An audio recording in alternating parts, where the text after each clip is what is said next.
What happened there? my mic didn't turn on. Hello, welcome. What's some? Yes, it's the puppy show. Words on stream. I'm pretty sure I stole quite a few words from Greg Murphy, so sorry about that. It'd be like either you were locked or like the thing didn't read it and we were saying the same thing at the same time and I was just like, oops. It happened a couple times and I was like, sorry, Greg.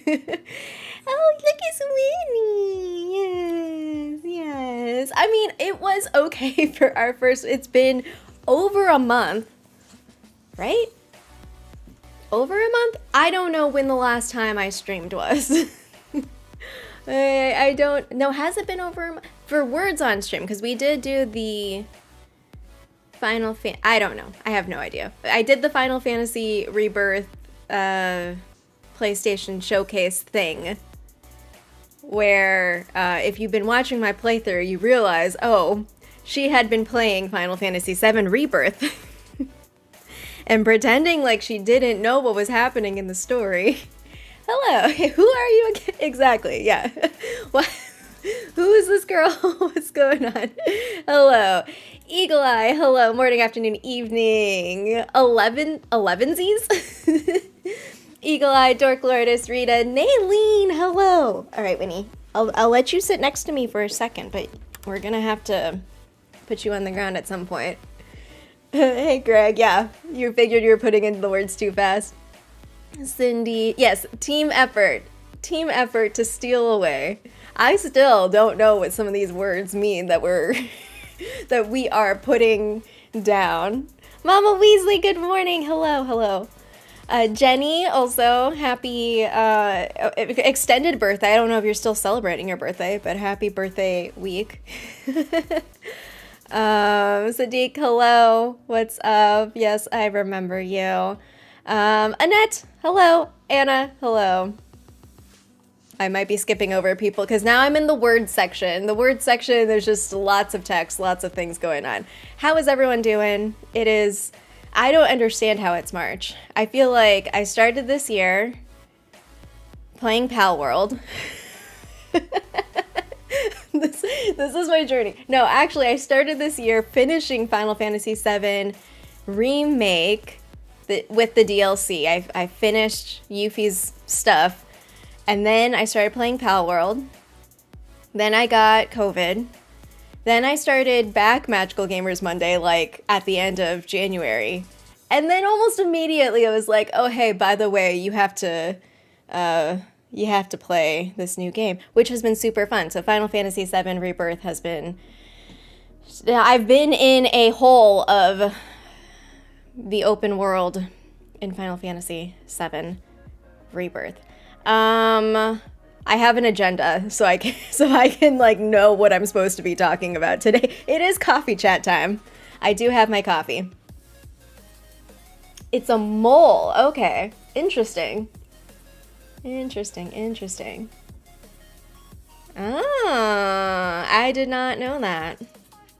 You image searched, saw something. It's probably like, is this normal? That's funny.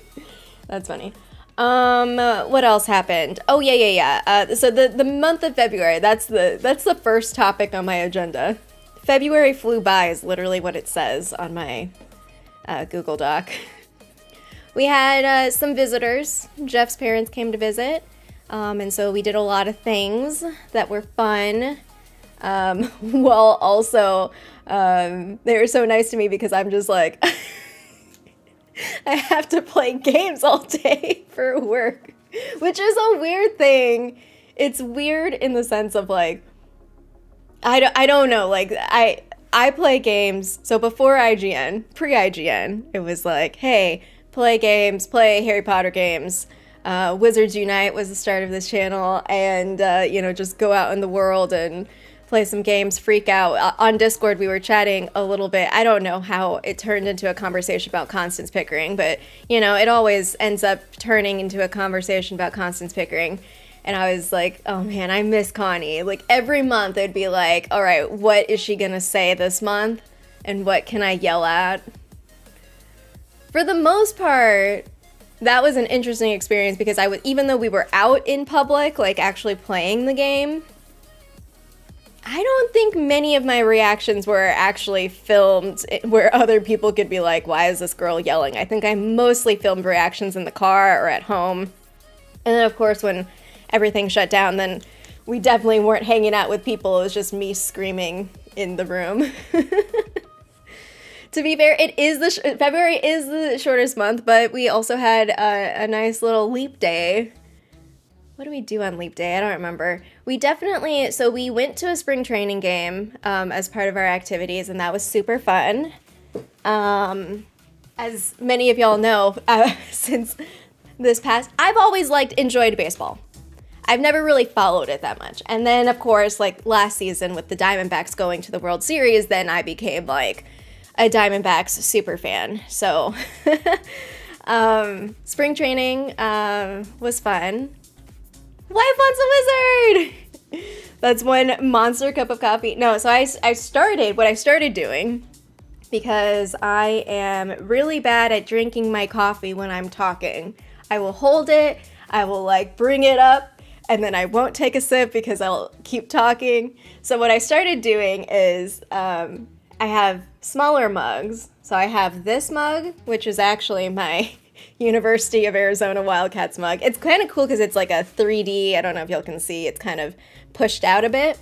But I hold my coffee with my right hand. So if there's nothing on this side, where if I'm holding it, you're just gonna see blank. My other mug, the one that I used to do for Constance Pickering, the white one, actually has a logo of the coffee place on the other side, but you never saw it. And it actually worked out well for videos because it was like, oh, she's just sipping some tea out of that mug. So I have this one, and then I have a Critical Role themed one, it's like a little camper, it's orange. I think I've also had that on stream before too. But shorter glass means I drink it, it stays a little bit warmer because I'm drinking a smaller amount of liquid, and then I just go and get the refills every however often. I started early this morning. Daylight savings. We're all over the place here. Daylight savings. For those of y'all in the US, most of the country sprang forward yesterday. I did not. So now, for everyone that's on Pacific time, I am with you.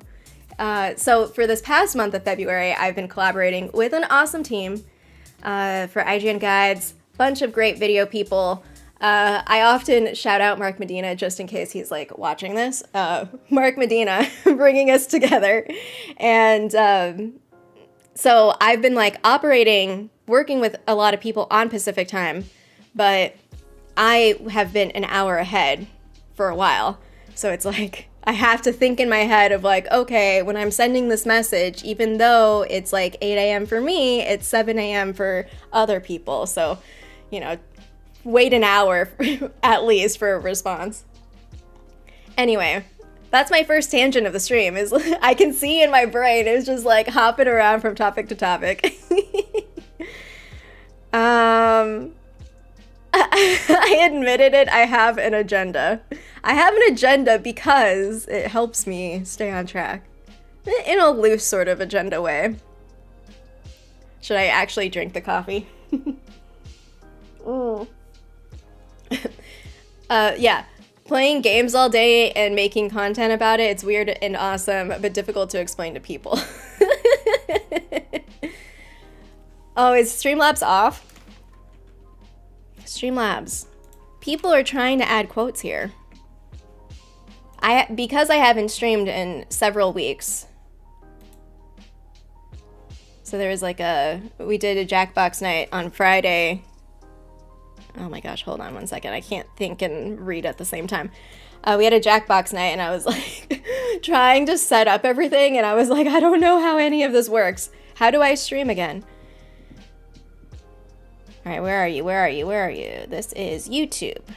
Cloudbot, are you awake? Why are you sleeping? Who told you to go to sleep? All right, Cloudbot should be on again. Speaking of, every 25 likes is a wheel spin. I do remember that part. We are so close. On my screen it says 24. Oh my gosh, hello for everyone who's here. We're here to talk about Hogwarts Legacy, but right now we're at Coffee Chat, talking about where have I been for the past month. Mm-hmm. Oh my gosh. You have to be a lefty to use the mug. Yeah.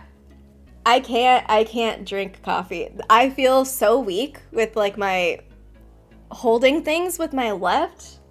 I don't know. Is that always true? I do something else with my left. No, do I wear my purse on my left or my right? Now I don't know. Mm-hmm. There we go. Streamlabs. Yeah, so we had visitors, we did stuff. It was a lot of fun. I was playing a lot of Final Fantasy VII Rebirth. What's funny is that, so yesterday, I finally got around to posting part 3 of my playthrough, which so far, it's just been working out. I've actually been editing, because I have so many hours of footage. I can't just, like, subject all of you to my exploration in the open world. I mean, everyone here has seen me play a game at some point, I'm assuming. And so I get distracted. I get distracted in open worlds, and then I'm like fixated on something. Rebirth has this game called Queen's Blood, which is a deck builder, which I was already into. And then there's something else to it when you like fight the little bosses, and then there were these cutscenes, and I was like, I cannot. Inscription is one of my favorite games. We'll see how it shakes out, but I can't like just have you look at me play card games and then going around and gathering everything and then realizing that there actually is a max for each individual ingredient. You can only carry 99 of each. There's like all these systems. There's this like AI bot named Chatler who was created in a lab, and I keep calling him sus because we've had experiences with people that are like, you're not all that you seem, and so he's asking you to do all this intel in the world. And at some point while playing, I started doing all of these things, and I was like, this is way too much. So chapter 3 went live yesterday, but when I mapped out all the footage I have for chapter 4 of that game, it was 7 hours and 50 minutes. And I was like, not gonna post 7 hours and 50 minutes in this one chapter of the game where most of it is me riding a chocobo trying to dig things in the ground. So my point being, it's taken time to edit that, so if you are watching that playthrough, it's gonna be slow for me to get to the point where I actually am, which is at launch, which was February 29th, I started chapter 12. And I have not played Final Fantasy VII Rebirth since that date. Because I've been doing other stuff. So that's all Final Fantasy VII Rebirth. It was also funny because in the midst of that, a group of us were on Expecto Go in a group stream where we were talking about Hogwarts Legacy 1 year later. And there was like a mention before the stream, because I think the demo had gone live maybe the day before that stream or something like that. And so like people were talking about it, and then blah, blah, blah, and everyone's like getting excited. And I was like, yeah, I'm excited too. I feel like, I don't know what stream it was. It might have been the State of Play. Somebody in this chat, because I feel like it was a regular who asked this. They were like, someone asked me, what's your favorite game that you've played this year? And I said something like, well, I feel like I've only played Pal World this year. And that was a lie. So far, my favorite game this year is Final Fantasy VII Rebirth. But that's because I played 2 games this year. Oh, also, part of my adventures is that Jeff and I saw the Red Hot Chili Peppers at a music festival, and they were awesome. For anyone else here who likes Red Hot Chili Peppers, I was shocked. They're probably one of my top bands of all time that I love. And so it's been kind of on our list of like, at some point we want to see them perform live. And it was perfect because we love going to music festivals. We love being outdoors. And also like having the opportunity to just like walk around and see other acts and find new artists that we don't really know of yet. And I was surprised at how good they sounded live. Like, they are, what did I say? I looked it up. They're 61 years old. Most of them are 61. I think someone is younger in, like, the late 50s. But they were just, like, highly recommend. Highly recommend if you like Red Hot Chili Peppers and get a chance to see them live, go do it. Alan, what's going on? Yeah. Yeah. No, we got the sunscreen. I don't remember if he wore a hat. I think he just put on sunscreen this time around. Well, he might have worn a hat. I can't remember if he wore a hat. But yes, that is always a thing, is like sunscreen, especially on the head. Sunscreen on the head. Oh, nice. Yeah. Jerry, hello. Welcome. We have a wheel spin. I see that we have a wheel spin. Let's get it.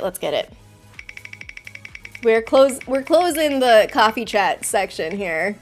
Rita, are we sure? Wait, Rita. No. You don't always pick Firebean. Well, what? I shouldn't assume that it's the Firebean, though the fire slice is look how it's like a little bit larger than the Rita slice. You can read her name right here in the pink.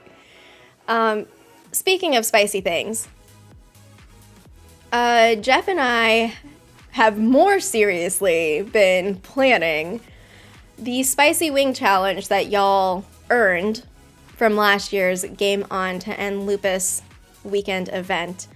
And I know that I haven't done it yet. And so then I was like, maybe we should just do it for this weekend. Oh, you'll do the Jerry slice this time. Perfect. Let me see if I remember how to do this.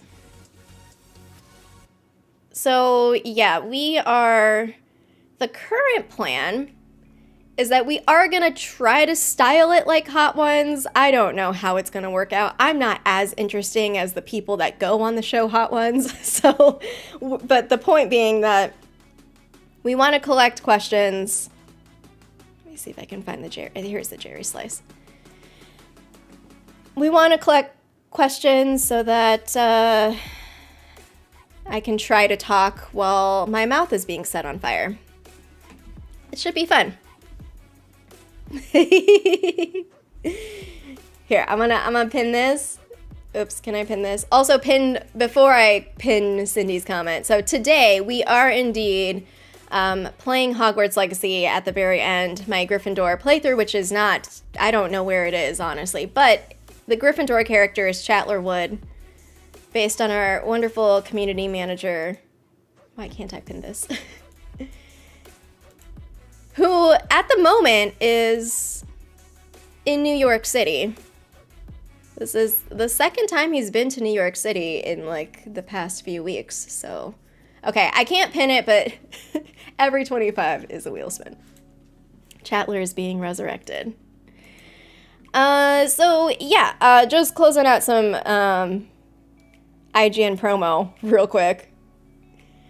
For Final Fantasy VII Rebirth, so a lot of these are the other teammates I've been working with in terms of, like, these videos, but we posted, like, I don't know, 10 videos on launch day.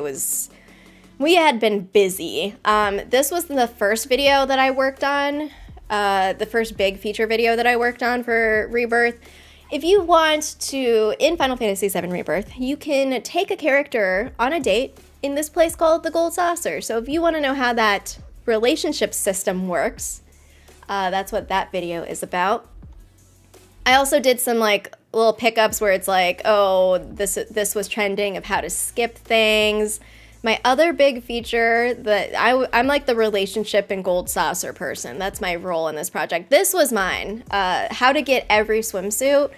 let me tell you, I don't know what I was expecting. I did not realize, I had never played the original, so I didn't realize how much people love Tifa.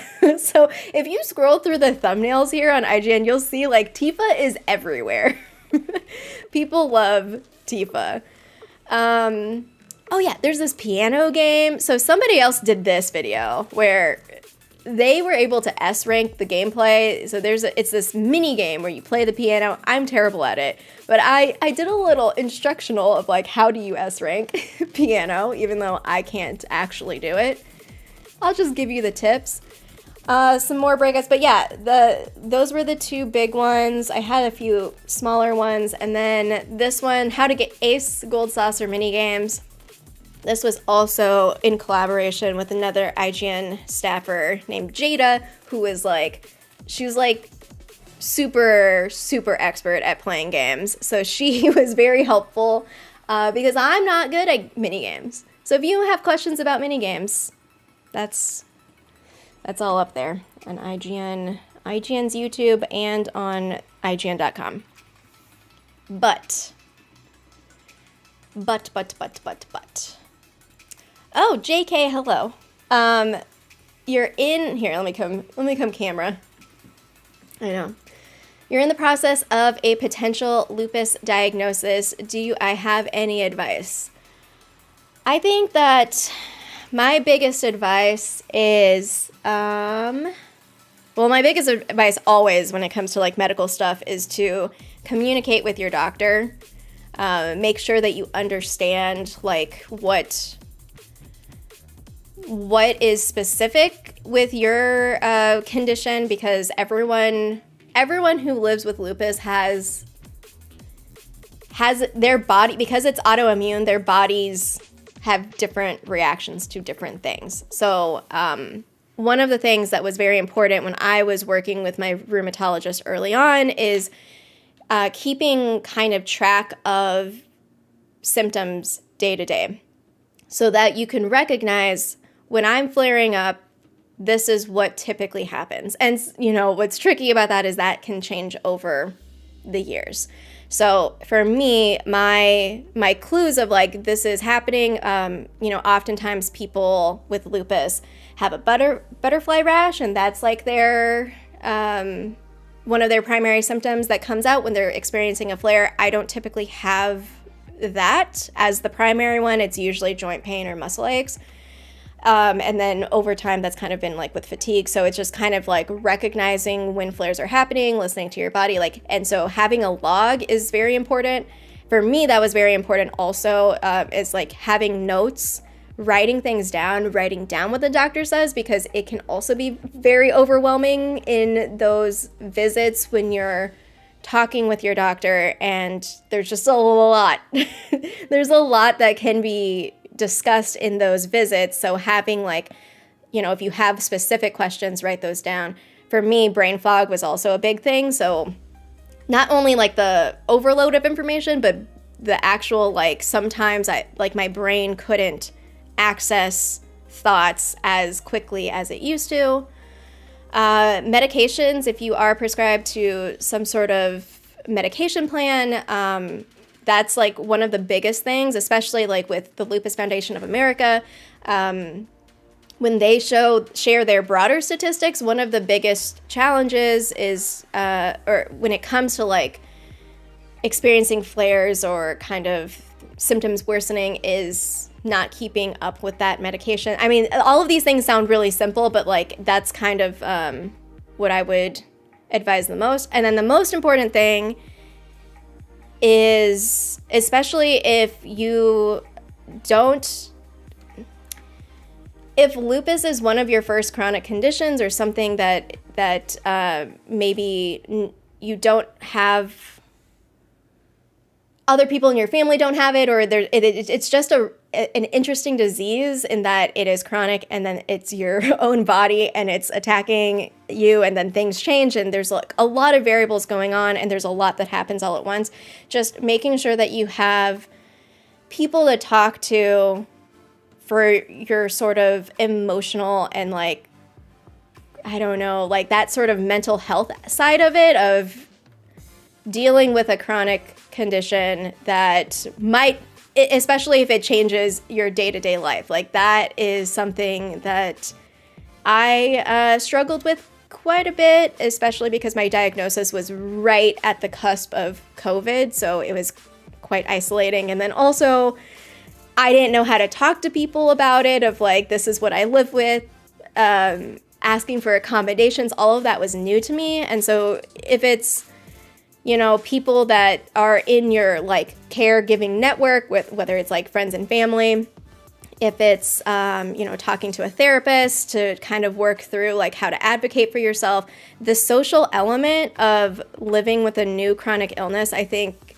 can be overlooked and not like fostered as much, because we're so focused on like, how do we get you to a stable place where you're not in pain, in physical pain anymore? But there's also like the emotional, psychological aspect of like, now you have this new thing that you live with.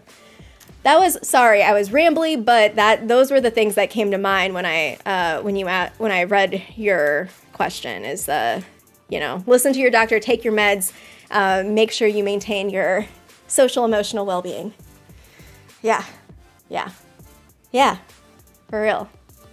There's a lot of variables, yeah. Yes. I mean, people in the chat, you do not have to disclose anything you don't want to, but I do know that there are a lot of people in this community who either they themselves deal with autoimmune diseases or have friends and family that live with autoimmune diseases. And so finding that network, is even like virtual networks of people to have that support, is important to kind of normalize what's going on. Is that you're not the only person you're not the first person to ever go through this. And even though people's experiences are unique, there are shared experiences across, especially different kinds of autoimmune diseases. There are some similar lived experiences that people have where you can find that sort of, I don't know, connection of like, okay, I'm not alone. And then this is what helps other people.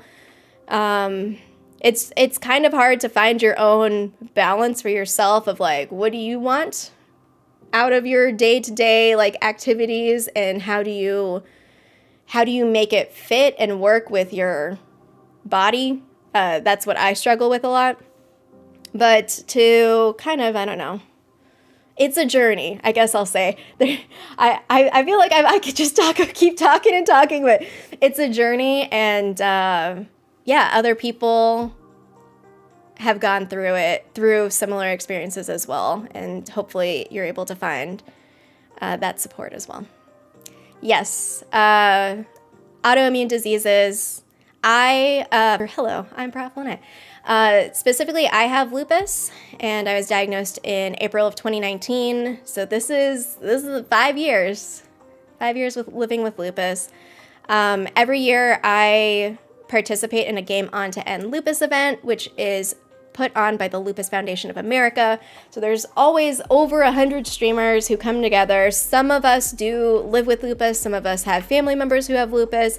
Some of us are friends and just want to support raising awareness and funds for lupus research. There's no cure to that disease. It's autoimmune, so your immune system attacks healthy tissue when it sees it as a threat, when it's not a threat. So there's, yeah, it runs in my family. I have really appreciated the Lupus Foundation of America for connecting. I mean, this just so happens that playing games and live streaming, like that is something that I do all the time. And then I also happen to live with lupus, and having those two things come together and be coordinated by the Lupus Foundation has been really special for me to kind of meet other people and share my story, see other people share their stories, connect, and I don't know, the best thing, if I'm going to like silver lining this, is that living with an autoimmune disease has really upped my empathy for other people, especially people who live with invisible conditions or diseases, or who live with invisible disabilities.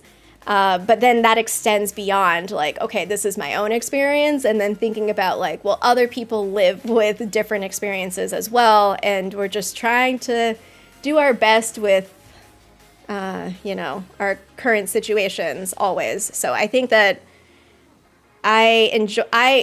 over the years, it's been easier for me to talk about lupus. I used to hate talking about lupus, even though I would talk about it, because I always felt like I don't know how to reconcile like the pre-lupus me and the now lupus me as like the same person. But it's been 5 years, so it's taken some time for making sense of that, and just meeting a bunch of wonderful people who also enjoy gaming, and sharing that sort of like joy of doing something together, whether it's we're all playing single player games and then talking about it, or we're playing games together and finding that shared humanity. So, okay, that's all my that's all my lupus talk. Let's talk about games. No, I'm really happy to talk about lupus all the time. I just feel like I don't want to take up too much space. Yeah. Yes, absolutely. We're a welcoming community of people from all backgrounds and enjoy playing magical games together. Yes. And we do have one of our emojis, for those of y'all who are channel members, is the little, I can't pull mine up right now because I can't find the ditto, the little lupus. Okay, well, y'all have it in the chat. I can't pull mine up. But because lupus mimics other diseases, it's often difficult to diagnose. So, it's one of those great imitator diseases. And because people experience their immune system differently, when it comes to lupus, it's challenging to everyone's you have your unique like blueprint.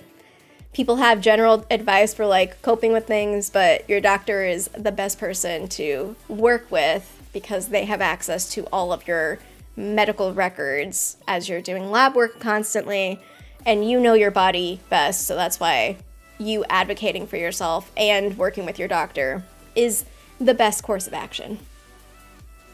Yeah. I was actually surprised that, so Alan, when I was looking at, more statistics globally when it came to lupus, but then beyond that, autoimmune diseases, a lot of people live with autoimmune diseases, and some people have multiple autoimmune diseases. I was surprised to learn that because I feel like even though I had lupus run in my family, it wasn't something that I knew a lot about because I wasn't living with it. And of course, I also didn't know like how much, or that those stats for like people who live with different kinds of autoimmune diseases. So yeah, that was surprising to me, and it was also weirdly comforting. But yeah, the point of all of this is that, I know that there's a lot of discourse about games, and we're going to talk about that discourse today. I promise we're talking about Hogwarts Legacy in a second. There's a lot of discourse about games, but, honestly, I think that a big piece of why I went into gaming, I was already kind of casually playing games, but then I dived headfirst, was because of the comfort that it brings. Like, as a form of entertainment, the fact that it's interactive and I feel like I'm doing something, and then you find those sort of like, I love inside jokes about like different characters. We were just talking about Zenobia Noke this morning and how fun it is to get really immersed and lost in worlds together as a community. That's super fun for me. And of course, I also play like single player games and things that where I don't really talk to anyone about Slay the Spire, but I have to credit Slay the Spire for getting me through like the early lupus diagnosis with Xbox Game Pass Cloud Gaming. This is why I have such a connection to that as I showed off the Backbone controller last time. Like, this thing helped me when I couldn't move and I was just like in bed all day. And I was like, what am I supposed to do? My brain is like fully on, but my body it feels like it's decaying. What do I do? I'm going to play some games. And of course, there was limitations because of like kind of the arthritis that happens with like joint pain and that inflammation. But I have had so much fun with WizardPhD finding all of you to hang out with and chat about games while I jump off cliffs. I don't know. It's a lot of fun. Yeah. Well, Hogwarts Legacy is why we're all here, most of us, right? So I couldn't find my button. Let's talk about Hogwarts Legacy. It's been a while since we chatted about this. BAFTA. We'll start with the BAFTA. Hey, Dan. What's up? We'll start with BAFTA. Hogwarts Legacy has been nominated for 2 BAFTAs. The full list is here. I also realized I forgot to put this link in the in the description, but that's okay. They got nominated for animation alongside Alan Wake 2, Hi-Fi Rush, Spider-Man 2, Jedi Survivor, and Super Mario Bros. Wonder. Oh, I can just go through here. So animation was the first category, and then the second category, which I thought was fun, and Super Mario Bros. Wonder is probably also nominated for this. The family category. The family category, I think, is great for Hogwarts Legacy to get this nom because it makes me think about all the stories that I heard from some of y'all and people online talking about playing Hogwarts Legacy, like getting into gaming or getting into gaming with their families, and I think that it's a perfect nomination for Hogwarts Legacy. I love it. I mean, the other ones that are up are Cocoon, Dave the Diver, Disney Illusion Island, which I don't think I've heard of until looking at the BAFTA nominees, Hi-Fi Rush, and Super Mario Bros. Wonder. Which I still haven't played Super Mario Bros. Wonder, but when it came out, I heard so much about it, and people really seem to like it. Yeah.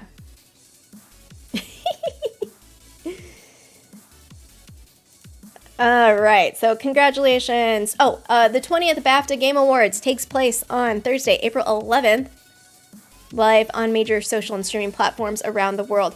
I'm probably not going to watch it live because I don't really care too much about award shows. I mostly watch the Game Awards because of those trailers. But if you are interested, we're going to find out on April 11th who wins for these BAFTA awards.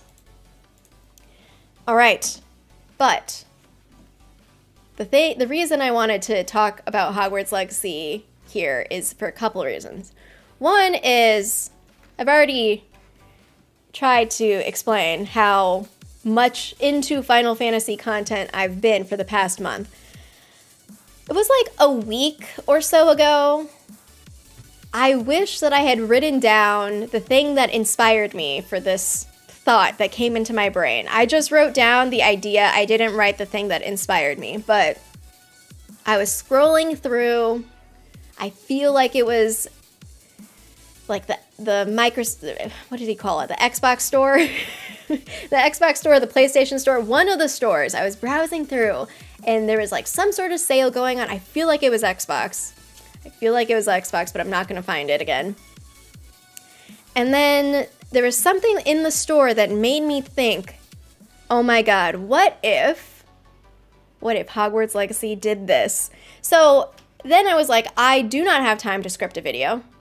And then the idea came back to me again on Friday, where I was like, I should script a video. Don't have time to script a video, so what do? I just talk live and hope that you find it interesting, and also maybe you'll give me some ideas for how do I do this? Give me some ideas for actually scripting and recording this video. At some point, a video will come. It all started with this tweet right here. And I know that we've talked about this tweet before. I feel like we've talked about this tweet before because I definitely went live after this, I think. as we near the 1-year anniversary of Hogwarts Legacy, we wanted to let our community know that the Hogwarts Legacy PlayStation exclusive content will be available on other platforms later this summer. Okay, so that first half tells us exactly what we're getting later this summer, PlayStation exclusive content. So we have the Haunted Hogsmeade quest, minding your own business. Super great quest. I'm excited for other people to play it. Stay tuned in the coming months for, along with additional updates and features for the game. So this is the part where all the conversation has been happening. This, after the comma part of the first sentence. Stay tuned in the coming months for more details on what's coming to Hogwarts Legacy this year. Everyone freaked out. I freaked out. I was like, wait, what? Now, okay. We had an entire stream dedicated to this on Expecto Go, the group stream. I know that everyone else has been talking about it. Now it's my turn to talk about it on WizardPhD. So let's go back to Hogwarts Legacy. Now, they've been back to their regular sort of like promo stuff. Oh yeah, I forgot. They also were nominated for a Dice Award, or Dice Awards. So they've been back to their like little promo thing. And then one of the ones that they posted recently was this Ashwinder. And I was like, wait, why are we highlighting the baddies? Just kidding. I want a profile on the, what's that lady that I would always make fun of? She would always cast that spell at you. It wasn't Bombarda. I can't remember what it is. I want a profile on that lady. Because I would always try to kill her first because her little dialogue was so annoying. But she didn't cast about it. It was like, I don't know what it was. Steph, hello. Welcome, Steph. The Petrificus Totalis lady. She's so annoying. She's so annoying. Petrificus Totalis! Like, calm down. Calm down. Oh my gosh. Yeah, so it started with that tweet. That's where we started. Then, after this, which was what? So that tweet was, I have it on my notes. That was January 26, 2024. Hogwarts Legacy officially tweeted that. Then, our very suspicious community manager, just kidding. He's, suspicious is not the right word. Chandler's not, he's like the least sus person that I know. Like, he is sus, but like not in an actual sus way. Send that clip to him. No. March 7th, which was a few days ago, says, "Hi everyone, we are thrilled that you are all excited for the free update to Hogwarts Legacy this summer. We love seeing all the guesses and hopes for what will be part of this update." Yeah, they're probably watching these streams and they're just like, ha ha ha. No, they're not in a like mean way, but in a kind of like, oh, how cute. How cute they're trying to guess. And while we are not ready to talk about it yet, which, okay. But you know why we're talking about it. It's because y'all are being sus on main and being like, oh hey, we're gonna say that things are coming soon, but we won't tell you yet. I do want to set some expectations for what we are working on. Now, we know with Chandler, he has said this many times before, they don't casually choose words. Also, let's back up. This is Wizarding World IP. They do not choose words. They do not casually throw around words. Like, it's very intentional. It's what they do. Like, it's part of the brand. They are very intentional with words. Chandler is very intentional with words, even though he's, like, sometimes giving us hints. Our original wording of additional updates and features for the game was very intentional. This update, this part. So I just want to say, before March 7th, for the record, before March 7th, I wrote something in my notes app in my phone, and I was like, I don't have time for this. And then Chandler tweeted this, and I was like, I have to make a video. This update is a small way of us showing appreciation to our players for the amazing reception to the game. Chandler, you're the Taylor Swift of Easter eggs. Oh my God, he is. Oh my gosh, Chandler. Yeah, just a Slytherin. A Slytherin who is sus. No. Yeah, they want to manage expectations so we don't expect a Quidditch DLC. So here's the thing. On our group stream, on Expecto Go, where we were all chatting and like speculating and like ideating and dreaming big, it makes sense that we've already celebrated the 1-year anniversary of Hogwarts Legacy from the original launch date. I know that Switch came out in November, so that was like the last of the platforms. So between February and November, that was kind of the launch rollout period. But for real, like the actual initial launch was in February. We're already past a year. So now we're talking an additional 6 months. Andy Reloads laid it out perfectly. Like, you're not going to just, I know Chandler is tempering our expectations, but like, everyone, there's no like secret that Hogwarts Legacy, it's not a secret Hogwarts Legacy made a lot of money. Everyone knows it, right? Everyone knows it. And so then everyone's kind of like, the expectations, I think, go hand in hand with excitement. Think about how many times they've posted over the past year. I don't know if y'all see their social post, but I see this a lot on Instagram, I guess sometimes on Twitter, where people are just like wanting more. So the excitement and expectation is because people are satisfied with the product that they received. Hogwarts Legacy was a quality product for a whole bunch of people who want more of that quality product. So it makes sense that people are like, yeah, give us more. We're like a year and a half after launch, what next, sort of thing. This sentence right here, this update is a small way of us showing appreciation to our players for the amazing reception to this game. Before I say what I think, what do y'all think this sentence means? All right, let's see. Dan thinks the update will add the ability to sit down in chairs. I would absolutely see that as part of the sort of like, here's the thing. I just want to clarify, I do not ask Chandler for information. I do not pester him. I let him do his job. I do my job. And then we casually just, see each other in passing where it's like, oh, hey, like he posted somebody replied, was it this one? Somebody replied this, Daddy Chandler always coming in clutch.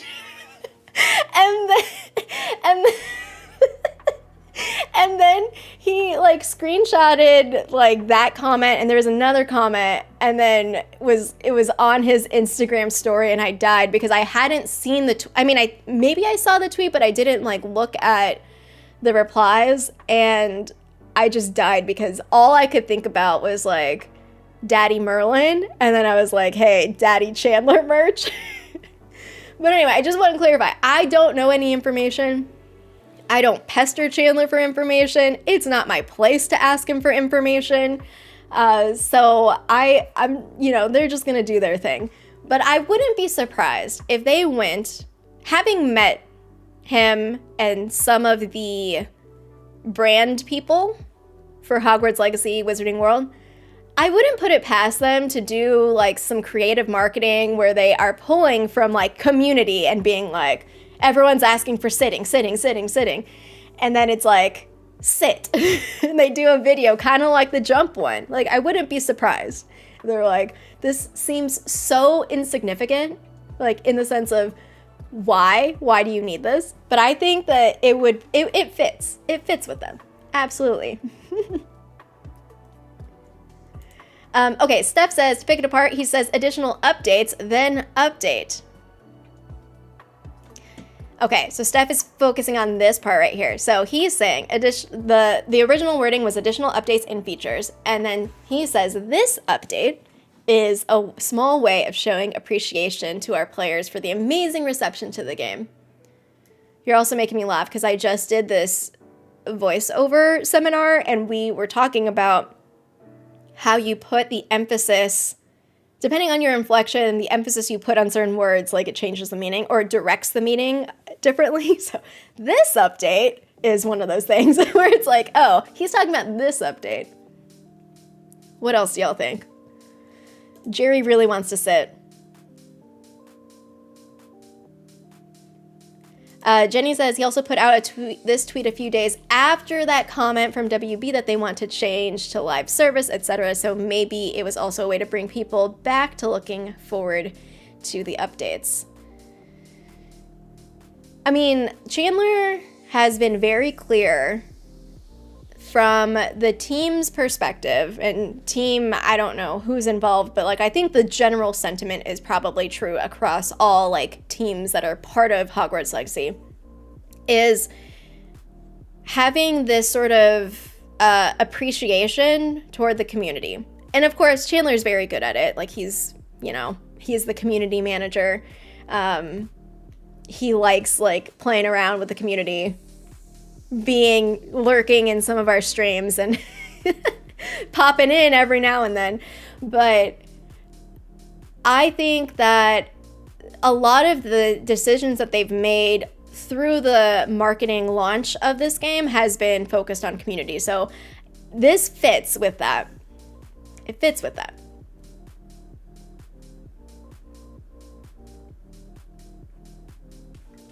A distraction from the panic, yeah.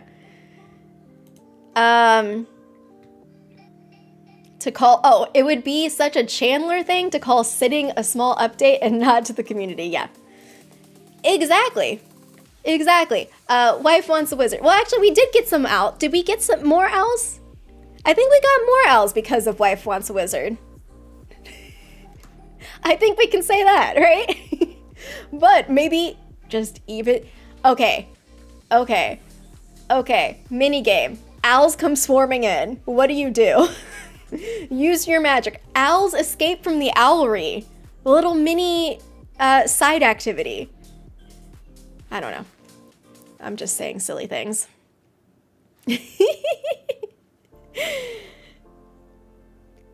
Yeah, make him a Daddy Chandler shirt. They need you back at the Salt Lake City studio to motion cap. You sitting? I think they actually have mocap of me sitting. If you count the thing that I did do, besides the like joke kick that I did, I was sitting in like the Care for Magical Creatures little area, and they had, is that in the video? Now I don't remember. So they had like a little prop where it was supposed to be like the space to indicate where the puffskin was so that I could pet it. It was actually much harder than you might expect of trying to make it look natural and good and be like, oh, I'm petting this thing. And Aaron is just like the guy who was leading me through the mocap, he was like directing me. He was just like, all right, now like make its hair like you're petting it and the hair is going everywhere. And I'm like, I don't know how to take this direction. I'm not an actor. But I am sitting. They did pull out a chair, so they have that. Side note, there was an opening. I'm not sure if it's still open, but there was a posting for a mocap position that I, for a second, almost like joke commented on LinkedIn and was like, hey, I'm here, but not for a full-time job. I'm not moving. Not moving anytime soon.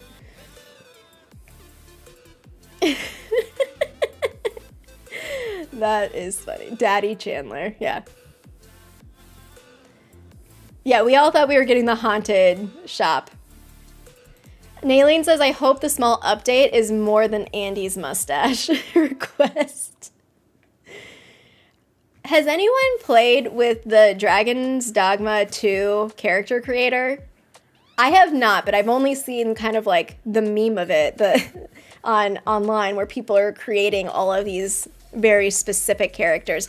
I thought that was so smart by them to generate. Now I have this like, so since I've been like hanging out with IGN people and covering a bunch of different games, I now am like fascinated by marketing approaches by different teams. And so I was like, man, this is so smart to get that sort of like before launch, people are talking about it. I don't know what that conversion is like of like, oh, if you hadn't heard of this game and then you like got the character creator and then you're like, oh no, I'm actually going to check this out. But I think it was a fun way to give people something to play around with, to have everyone talking, to be like, oh hey, Dragon's Dogma 2 is coming out. You would love any new story content, but that you doubt that that's in the works. The thing that's, I was also hoping for story content with the caveat that it's like cut content that got fleshed out or finished. I think that good narrative design takes time. I mean, I don't know. That's what I imagine. Like, good narrative design takes time. You can't just put together a story and be like, here you go. To be fair, though, they've already set this, like, foundation of, like, the world building is, like, pretty good. Like, it's there. It's just like, okay, can you create characters, introduce characters and storylines that are in this? I don't know if it's easier or not, but I would, if it's something that's like substantial, I would want them to take time. If it's something to the size of like Horizon Forbidden West Burning Shores, which was kind of an extended sort of section DLC where it's like, oh, hey, here's the stuff that extends from the main story, then I don't know, is a year and a half enough timeline for that? I do love story, though. Story is like my favorite part of games. More mocap stuck in a staircase. Andre says, I would love for inside castle puzzles where you would have to interact multiple times with companions in the common room, and those interactions should lead to different outcomes. Yeah, I agree completely. I think that whether this doesn't come into play for Hogwarts Legacy, like DLC type things, if this comes into focus for a sequel, like I think that, I've said this before, Baldur's Gate 3 has spoiled me so much. It is like the ultimate sort of, when I think about why I love D&D, it's because you can tell a story with any dice roll. Like, or the sequencing of dice rolls can tell a story. And like, sure, sometimes you're very successful, sometimes you fail, but like regardless, like it's part of the storytelling itself. Now, I'm not saying that Hogwarts Legacy 2 needs to be like exactly like Baldur's Gate 3, where you have like a million branching narratives and like however many permutations they said that they ended up having for like the end of the game. Doesn't need to be that, but having that consequence where people experience different things, I think is a good thing in games. So I agree with that. I think it would be fun to have more interactions in the common rooms. It would definitely be fun. You're adding more things. Like, you don't need to necessarily design new characters. There are other characters that we kind of talk to, but give me more Zenobia. No, you just fight. Did you see my reaction just there? I just had a moment where I was like, yes, give me a whole Zenobia Noak set of interactions. It'll be so fun, right? All the content creators stalking Avalanche on LinkedIn. Listen, I am a professional in the industry. I am a professional. Just kidding. A small thank you could be like a portal to Little Hingleton or Godric's Hollow. Ah. Interesting, interesting. All right. We're here. We are here. We are here. Cindy, you win the virtual Birdie Bots every flavor jelly bean. Okay. When I saw this, so in my notes, again, this was the thought that I had that I wrote down in my notes app was because of something I saw. So if y'all know what potential game could have sparked this in my brain, please tell me. What I was thinking was, I'm going to scroll up actually because this is the next part.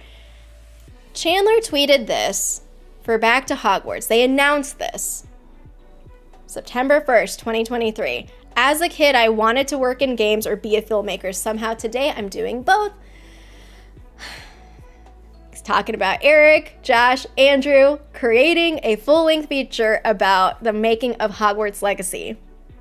We had the trailer. It said later this year.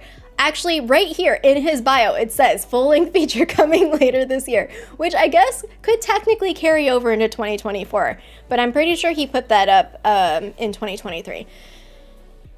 I saw something. It was some game in the store. I don't know if it was Xbox or PlayStation. I doubt that it was on Steam. It was on a console. I don't think it was on Switch. It was on one of those two platforms.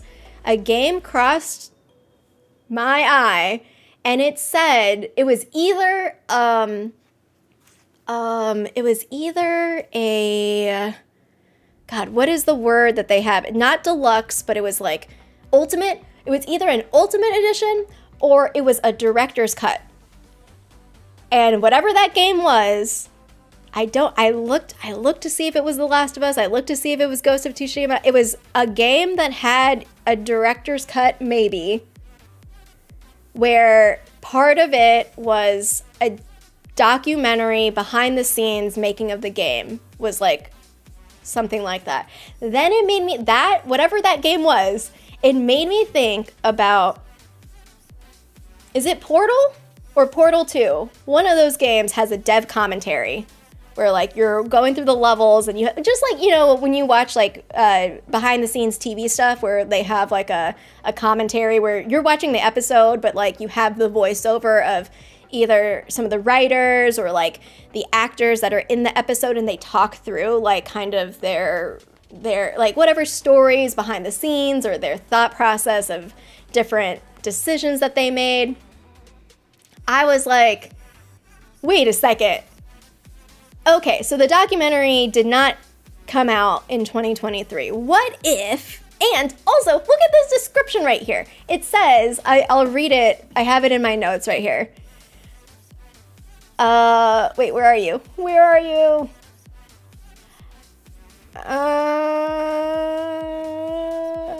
Oh, is it not? It's not in this document. It's not in this document. Designed to be the ultimate love letter to fans. Here, I'll just open this. We won't have it sound on.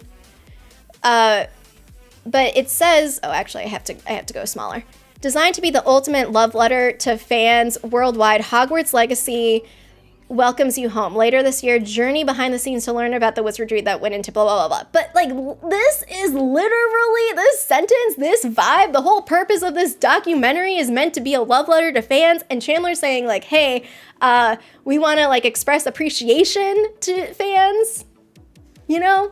So, like, then I was thinking, like, what if there's, like, some sort of, maybe it's not a director's cut, but maybe it's some sort of, like, update that includes, like, this as, let's say you go into the menu and then it's one of those things where games do this all the time where it's like you have access in-game to like a video. So like sometimes it's what happened previously and whatever. So they could put the documentary maybe into the update so that everyone can like see it and watch it. I don't know how long this feature length is, but then the other thought that crossed my mind was like, I would absolutely love a dev commentary. I don't know how it would work because Portal is obviously, you have levels and you're walking through the levels, but I think it would be cool to have like a quest dev commentary. I don't know how it would work. Are there other examples like that where there's a dev commentary in a big RPG where it's open world, it's not quite like linear, right? I guess it would be cued by different things. Like, let's say you're going into a cutscene or you're like getting to a part. I could see it happening is what I'm saying. Now, that also seems like it would take a lot of work, but I think it would be cool.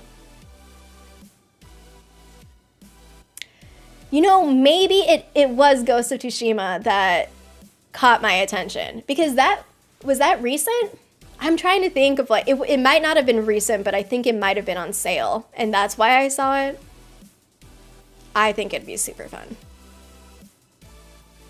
Would it? I don't know.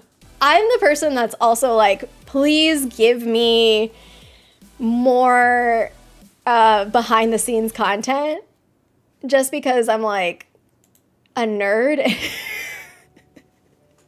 I'm a Ravenclaw nerd that's like, I can't do what most of y'all do. Can you tell me how you do what you do? That's it. That's it.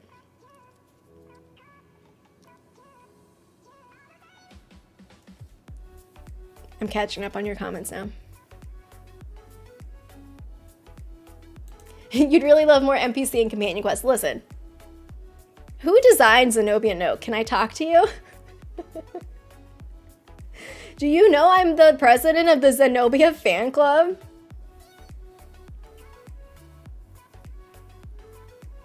Oh.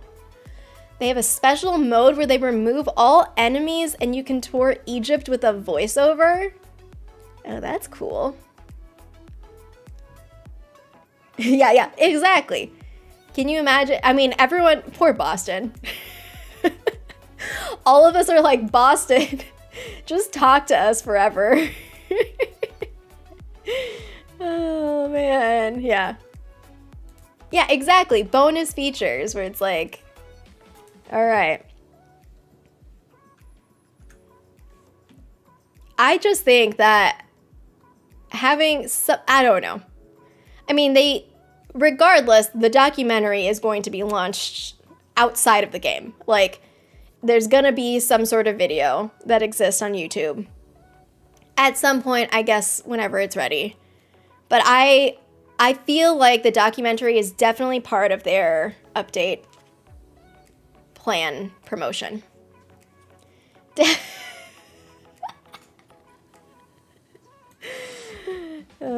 I'm just, until someone from Avalanche reveals themselves in the chat, I'm just gonna assume that nobody is watching what we say here. That's funny. Yeah, Alan, I think that it's possible also that this, like, there is a given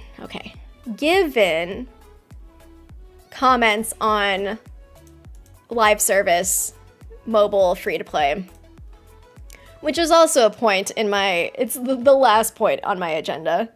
I don't know that I want to like spend too much time on this because there's just a lot of unknowns right now in the sense of timeline, in the sense of product catalog, but other games that have online components that I don't know how to describe it. It's kind of like a marketplace-ish, but not like a monetized marketplace. It's kind of like a community enthusiasm marketplace. What comes to mind with this, as you're saying, the ability to upload and share your own cloak designs, hats, and effectively make the game more dynamic with an online arena. Animal Crossing New Horizons. That game was super successful because everyone was trapped inside, and it was a way for many of us to just like interact with each other in this weird way. For me, it was the dual layer of you would go to other people's islands and then see what they made, But then there's also that extra like, oh, and then I'm live streaming this and then people are excited and whatever. Elijah Wood went to go to some person's island. Like, it was one of those moments where it was just like, oh, hey, this is really cool. They had designs that for different things in games. So you could make designs that would be for apparel, for flags. I don't know what else. I guess you could like stamp the design on the ground. And so for my island, and this was all shared via social media, or where I found a bunch of stuff, because I was trying very poorly to make a Harry Potter themed house. Other people did it way better. So then like the consolation prize was like, okay, I'll just grab this person's design to make a Ravenclaw robe in-game that I can wear in my Animal Crossing New Horizons thing. So something like that. And I know you're also probably referencing Magic Awakened, but like having that as an intermediary between fully free-to-play live service new thing and kind of nudging people in that more interactive social space for a single player game. I think that is entirely a possibility for, I don't know, because you need to build an infrastructure for a live service anything. It's not like it's going to be like, oh, hey, we're completely flipping the switch. And again, I don't know their timelines. I don't know their like approach. It could be very well that like Hogwarts Legacy is left alone, but then there's a separate thing. I don't know. We've had tons of discussions about this in other spaces as well. But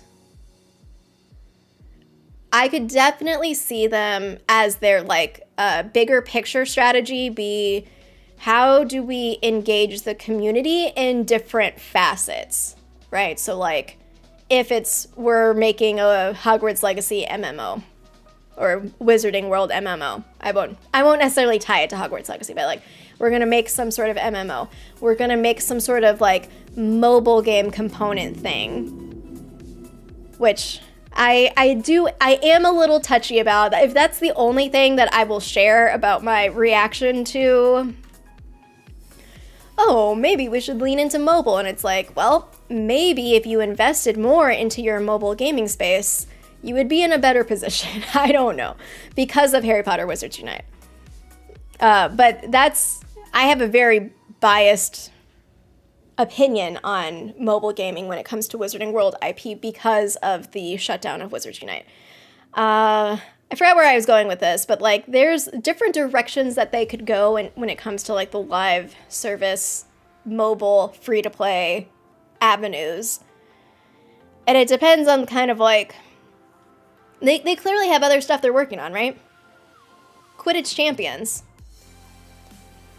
Quidditch Champions to me is like the obvious, like, it's not exactly Fall Guys. It's more like, what would be a better, like, sport game, free-to-play equivalent? It kind of reminds me of, well, no, I was going to say MOBAs, but that's not exactly it either. Yeah, Wizards Unite. Wizards Unite.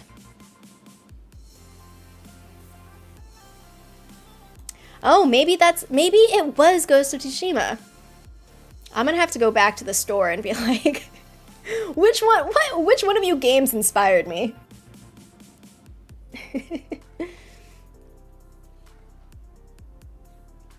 Alan had a lot of fun making hats in Magic Awaken.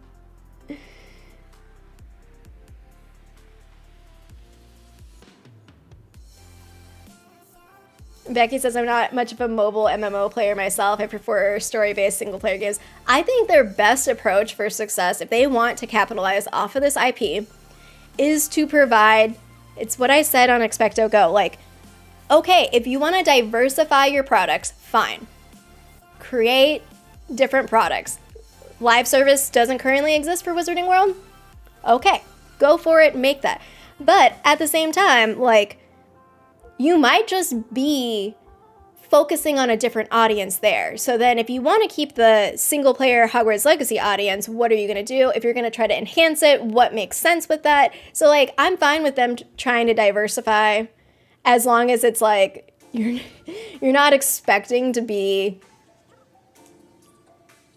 you're not expecting to make the amount of money that the top games that have existed for a while are making. Yes, let me pull up the quote. Actually, do I have the GameSpot thing in here? I guess I'll just open the GameSpot thing in here. I have the quote, Wife Wants Wizard. But yeah, I feel like there was a second comment. I feel like last week was just people talking about this. It was just people talking about this, and I was like, I don't know, man. I can't think about this right now. Because there's a lot wrapped up. I think because Suicide Squad, the launch of Suicide Squad was so close to this comment that's why there was a lot of discourse.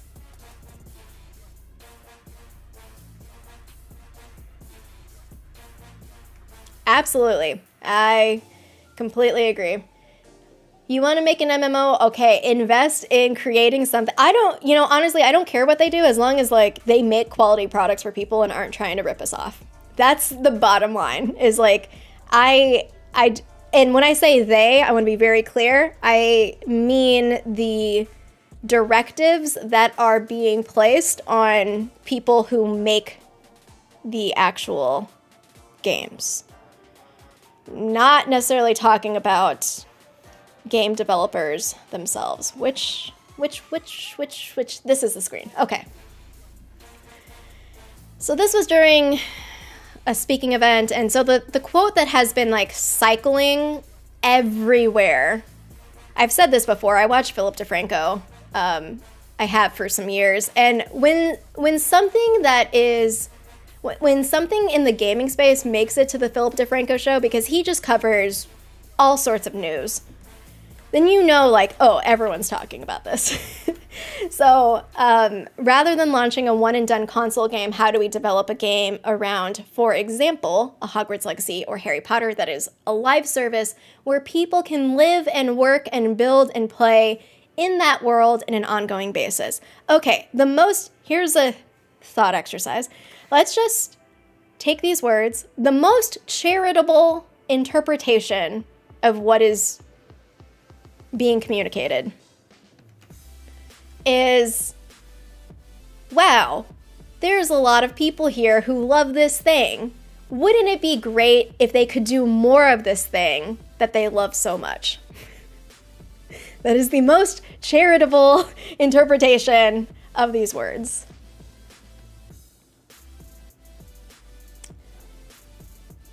What this feels like to me, who I will admit, I try not to go cynical, but when it comes to big money, I am very cynical. Or not cynical, but like hesitant is the better word. What this feels like to me is like, oh, metaverse. Which, fine. It's to me, there's still questions of like, is that, as a consumer, is that what I want? Is that what I want? And I think my behavior as someone who plays games, and this is just me, people, consume entertainment in different ways. But for me, I can't do that. That's why I don't play these games. I don't play anything that's live service. I don't play things that are consuming. I don't play things that feel like I'm being manipulated in some, whether it's like a psychological way or in this sort of like social capital way where it's like, oh, I'm missing out on stuff. And that's not to say that I'm saying I won't do this. Other people will. And if they want to do it, they can do it. All I'm saying is that it's not just a thing to be like, oh, let's just casually do this. And maybe they are being serious about it, of like, let's figure out how to make live service that is of quality. That's the only thing that matters here. If you're going to make something, make sure it has the quality that it deserves, and not just like what felt like for a very long time when it came to Harry Potter Wizarding World in terms of merchandising is like, oh, kids who read Harry Potter now have money. Let's just keep like making stuff for them to give us money. And so the bottom point line that I think might be true for a lot of people is that, okay, you know, you're going to do what you want anyway. Like, what are they going to do? Change their mind and backtrack after they told a bunch of people, oh yeah, that we're going to lean into live service. It's, you know, take time, invest, make quality. I don't care. You make whatever you want. But I just want to, I don't know. That's where I am. Is as long as it's quality, I'll probably check it out.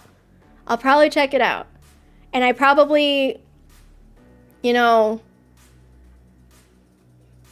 I probably will still prefer single player games because that's just who I am as a gamer. But they should do whatever they want. Now, don't shut things down because you're like, oh, this isn't making as much money as we wanted to, you know? Because that's my Wizards Unite baggage. What do I know? I'm not an executive. Yeah. Yeah. Steph talking about the financial portion of this meeting, yeah.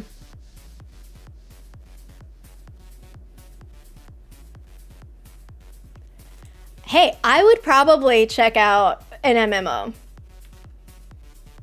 I guess, okay, so here's my thing, is that Jeff knows way more. Jeff basically exclusively plays MMOs, so he would be the better person to have any sort of opinion about anything like this. But from my, like, you know, kind of periphery of hearing him talk about MMOs is that it is challenging to pull off of, like, creating something, having those systems be balanced and rewarding, and, like, you know, the ways that people play games, and, like, kind of like how do you sustain something? How do you build sustainability into a product that has a long shelf life? Like, that's the ultimate question here for their live service stuff.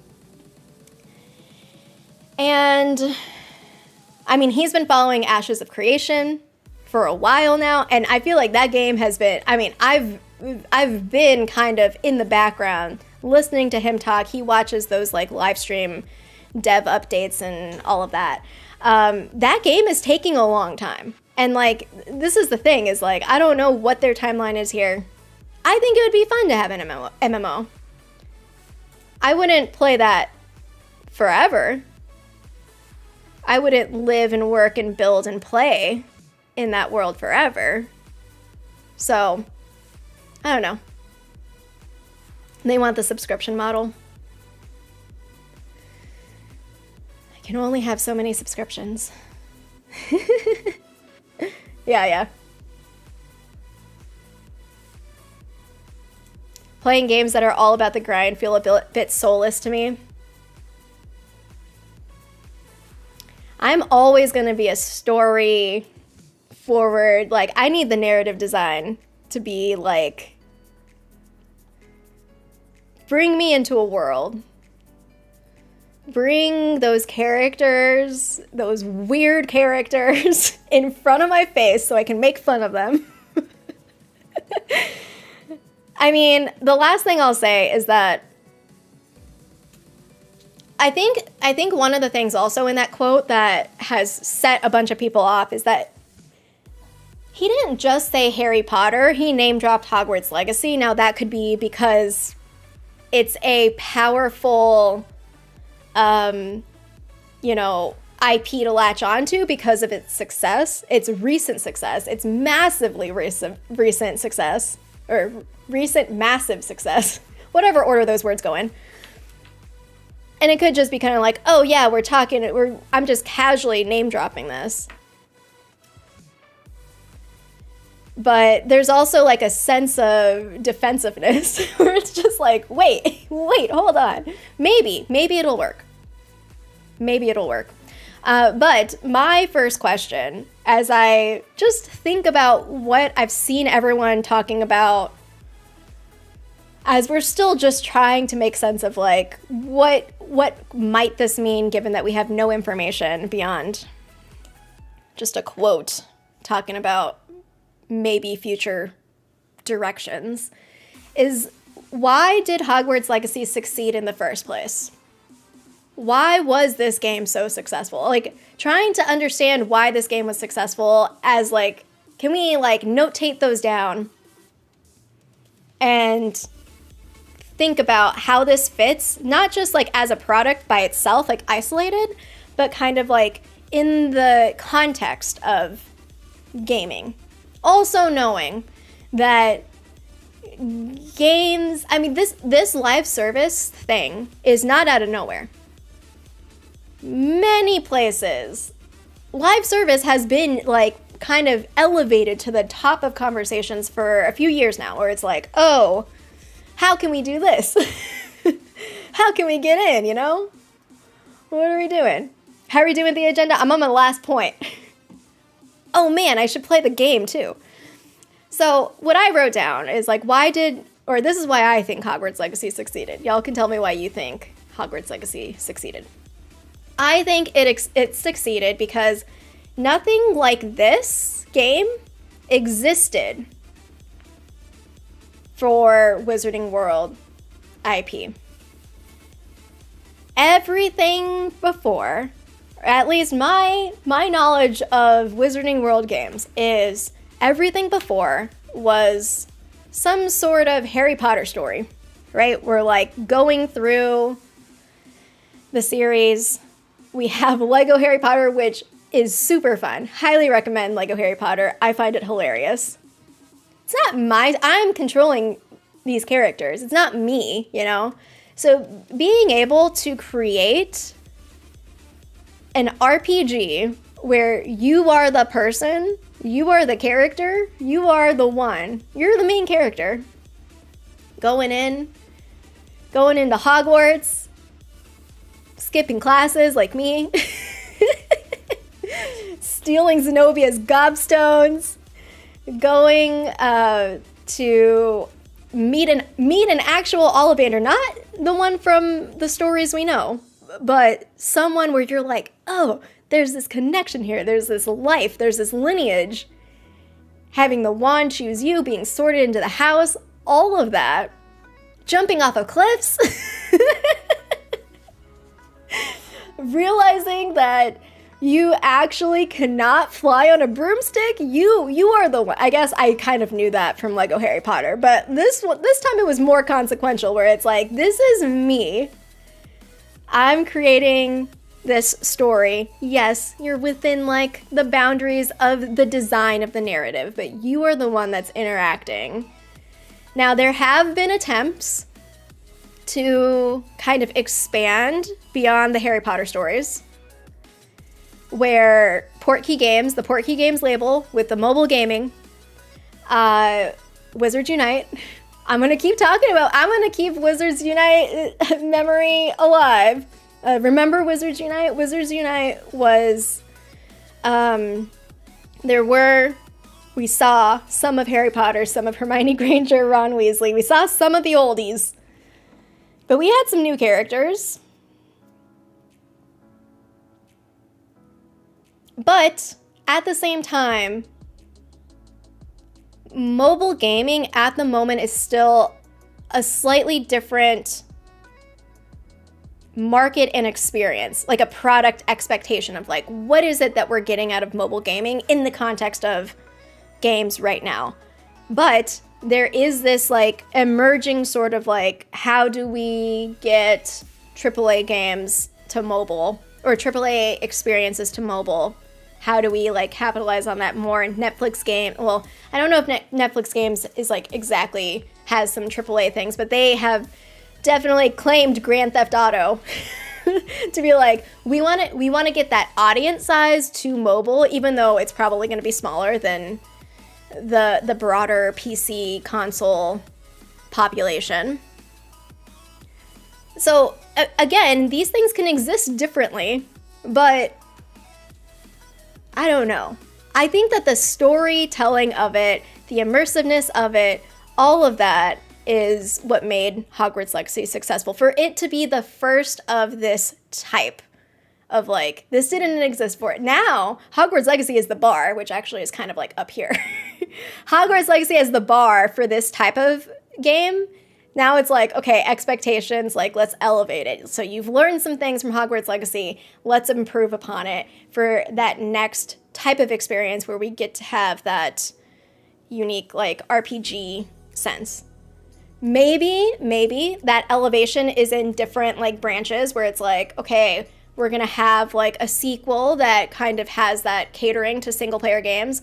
We're going to have this like intermediate, I can't say that word, intermediate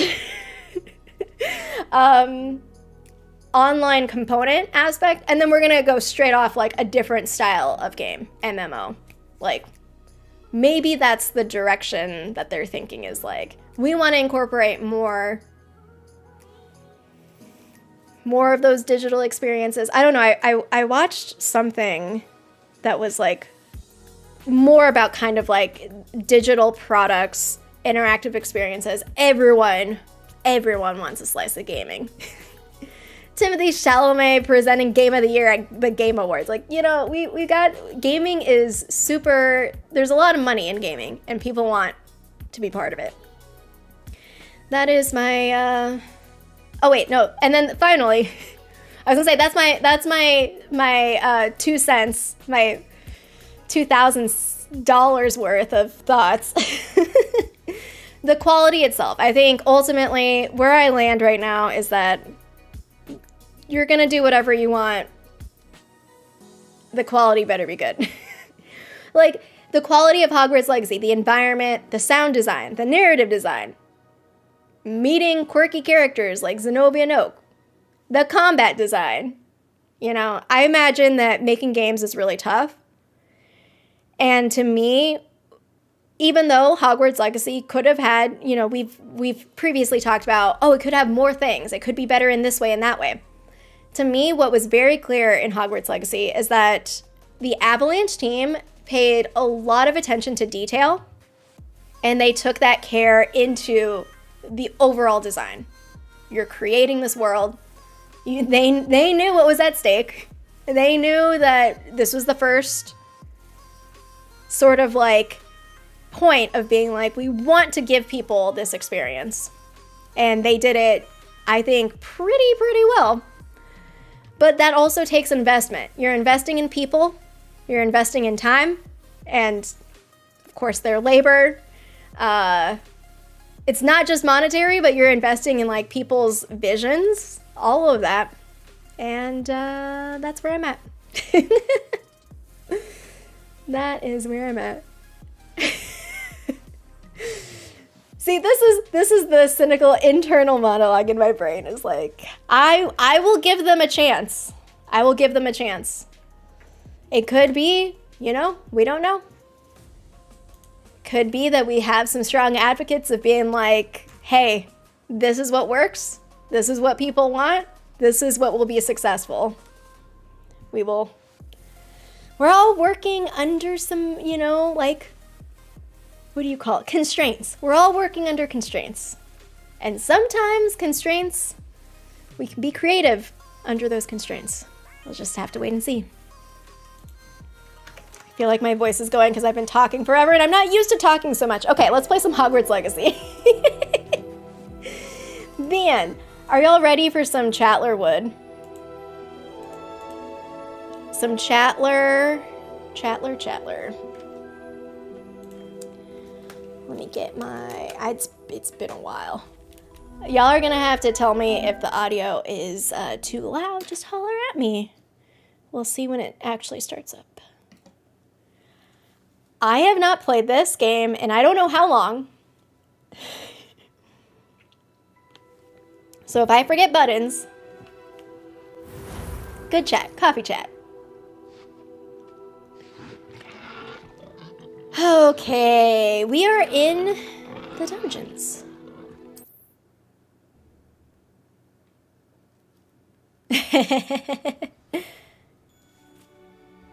Why are we here? What are we? Go to flying class. No, no. Is this why I ended the stream? Go to flying class. Do I have to? Y'all. How do I get out of here? Ooh, ooh. Revelio. You hear that screaming?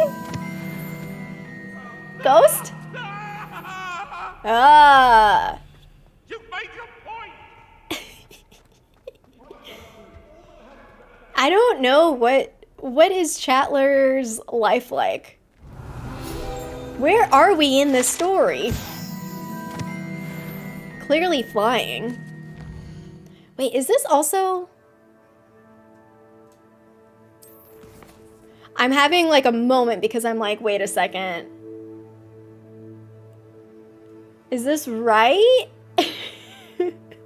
I think it is right because, so at the end of the year, I worked on the IGN guide for Hogwarts Legacy. And so I went back to my save files to try to get to like filling in different side quests and stuff. And there was one that had to do, I had to log all the balloons. That was why I was like, I gotta go back to it. I think this is right. Ooh, you got it for Christmas. Oh, I hope you wait, did you finish the game, Mama Weasley? How far are you? I don't have no idea where I am. You started a new character? I basically abandoned Chatler. How do I get out of here? This is it. Me learning how to play Hogwarts Legacy for the first time. Okay. It is...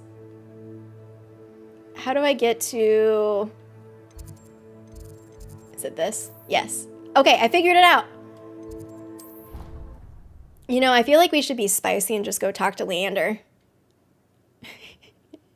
Ooh, you're gonna do a complete playthrough again?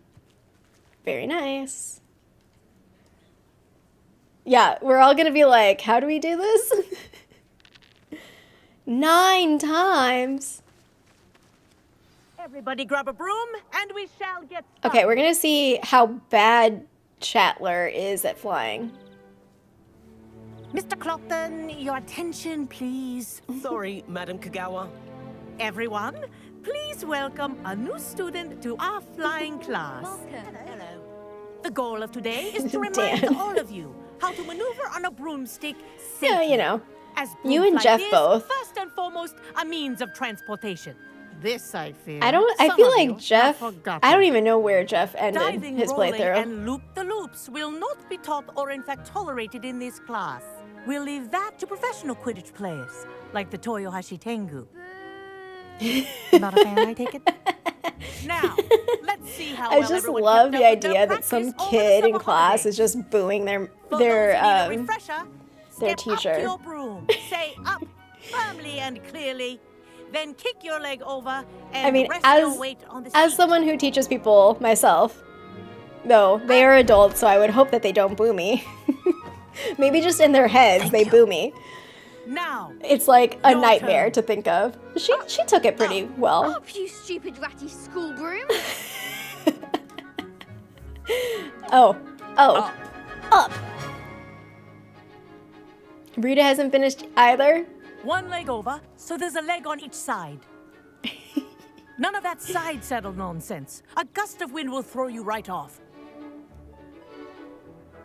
Okay, Everett's already flying. Come on. Chatler, you're behind. Everyone is flying. And if you hear my whistle while you're in flight, ground yourself at once. Can you imagine if you're a kid at Hogwarts and you have red hair but you're not a Good. Weasley? Like Now, how many times you for your probably would first be lesson, asked. Fly through Oh, are you each a ring Weasley? in the courtyard.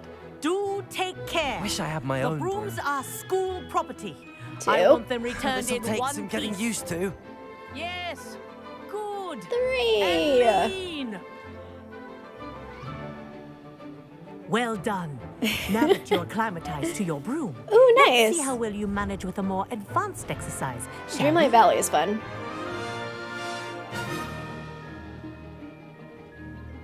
All right, all I'm here is for Everett to This talk next to set me. of rings will take I don't you know. around the grounds I don't know, for dude. more I don't think I challenges. can go faster. There we go. Ah! What a view! Hello. Nice day for a flight. I think I moved the left stick too much. Is that Good. what my problem is? I've got this. Oh, uh-oh. You got it, Chatler. The old boathouse. Wish you could have experienced crossing the lake as a first year.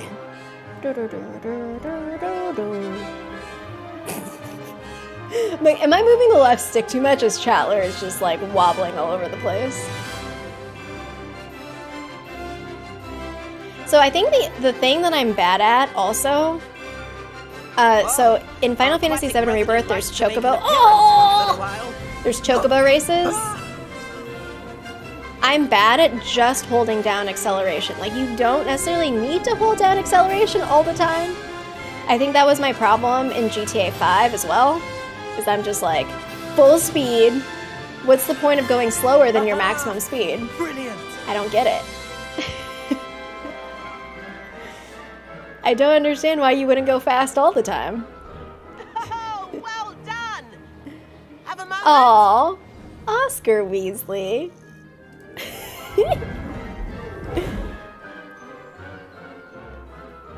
I say, I watched you fly through those rings. You seem to handle yourself on that dusty school broom well enough. Everett, I'd imagine you're ready for something a bit more challenging.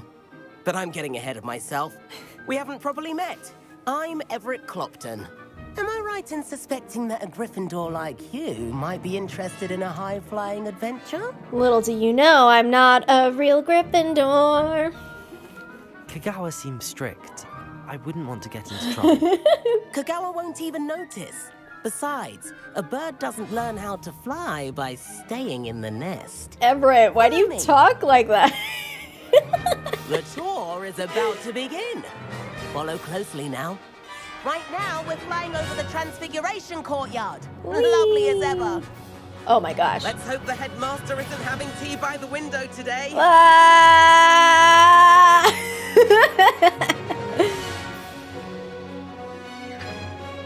You know what I'm thinking about right now? Isn't it? Have any of y'all seen that GIF where I think it's like a happy birthday one, where what movie is it? Where Harry Potter, the movie ends with him. He's on the broom and he's like flying through. How is Everett flying so Is quick? it 3? I don't know, but he's flying through, and then there's like a cupcake. It's not actually part of the movie, but like someone put a cupcake in there, and it's like Harry flying through, and his mouth goes into the cupcake. That's what I'm thinking of as I'm just like flying wildly around Hogwarts. Here's something handy to know. Lean forward for a burst of speed. Helpful if you need to escape a tricky situation. Whee!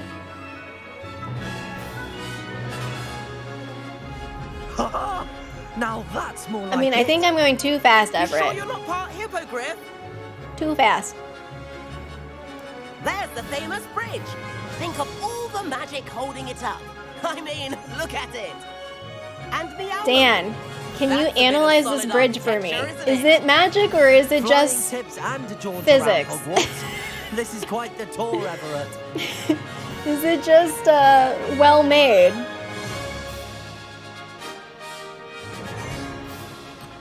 Oh my god, oh my god, oh no. That will never not stress me out.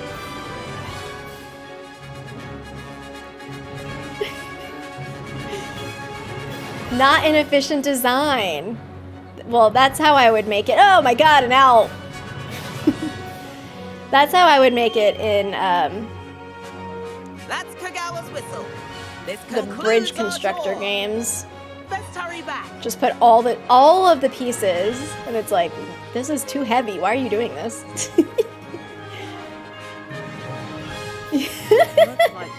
Okay, so maybe Everett is right.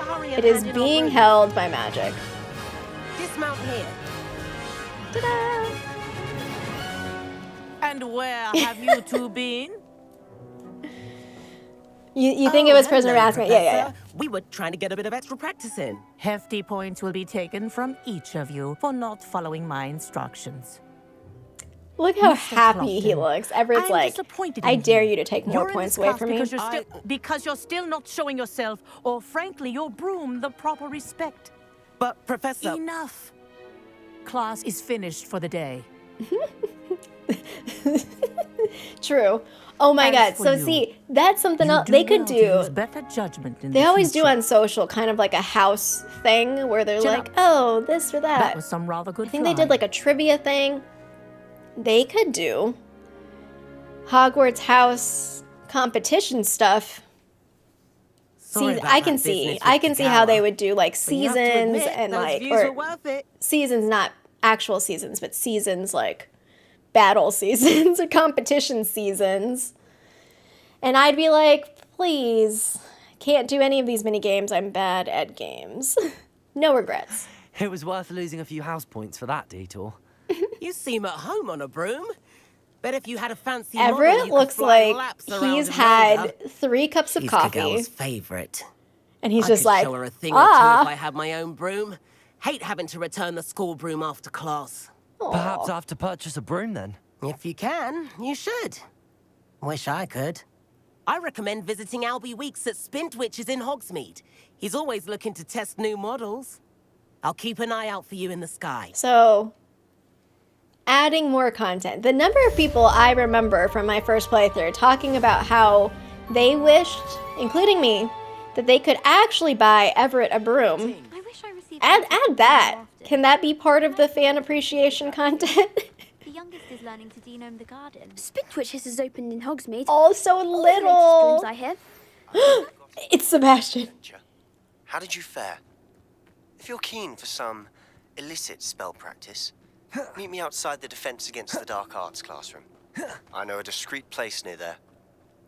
Where's Debbie? Ooh. Good day to you. I require assistance with a delivery and thought you might be interested. Please visit me at J. Pippin's Potions if you'd like to earn a few coins. Oh my god, everyone just sending me mail. As soon as you can. I have an idea for somewhere you can focus on your studies, away from prying eyes and distractions. Okay, I guess we'll go to Weasley first. She seems like the most important. Yes, I think I saw a post about trivia. I wish there was something I could do to stand up for headmaster. It might have been on their Instagram. I don't remember. Oh, but Sebastian's also main quest. Okay. We'll go to Sebastian first. Then we'll go to Weasley. We're about to see Deke. Gosh, I am so far behind. Where do I even... Here we go. After all this time, I still can't navigate the map. Handy resource indeed, your field guide. Oh my gosh, I'm where are most you pleased going? to be included. Where are you going with all of this?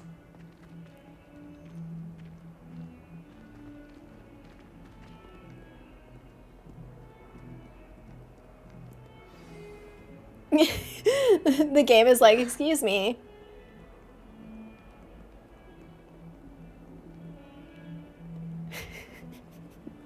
What's great about Hogwarts Legacy? Wait, you just put them away! I bet all of the houses would appreciate Why was she carrying them if she could just like magically put them in her pocket? What's the point of carrying anything if you have magic pockets? I forgot how much I love seeing goofy stuff in this game. Oh my god. Sebastian! Sebastian's too cool for school. Look at him. He's not even looking at me. Oh, now he is. Sebastian, it's been a while. It's been a It while. has. Glad you received my owl. I have something to show you. First, let me thank you for what you did in the library. Okay, Of okay, course. calm down, Chatler. Scribner tried to give me detention, but I have ways out of these things. Well, you took the fall for me, and that counts for something. Did you find what you were looking for? I did, something was missing. I'm not I sure love how we here is just the best place didn't to follow up discuss and it. we're like, Understood. how did you We get can yourself talk more out of in a this? Can you moment, be more in the specific Undercroft. before I even start professors know forging a about this friendship place. with you? This way. Oh. I wasn't listening to him. There's We actually a are secret going over here. passage just here.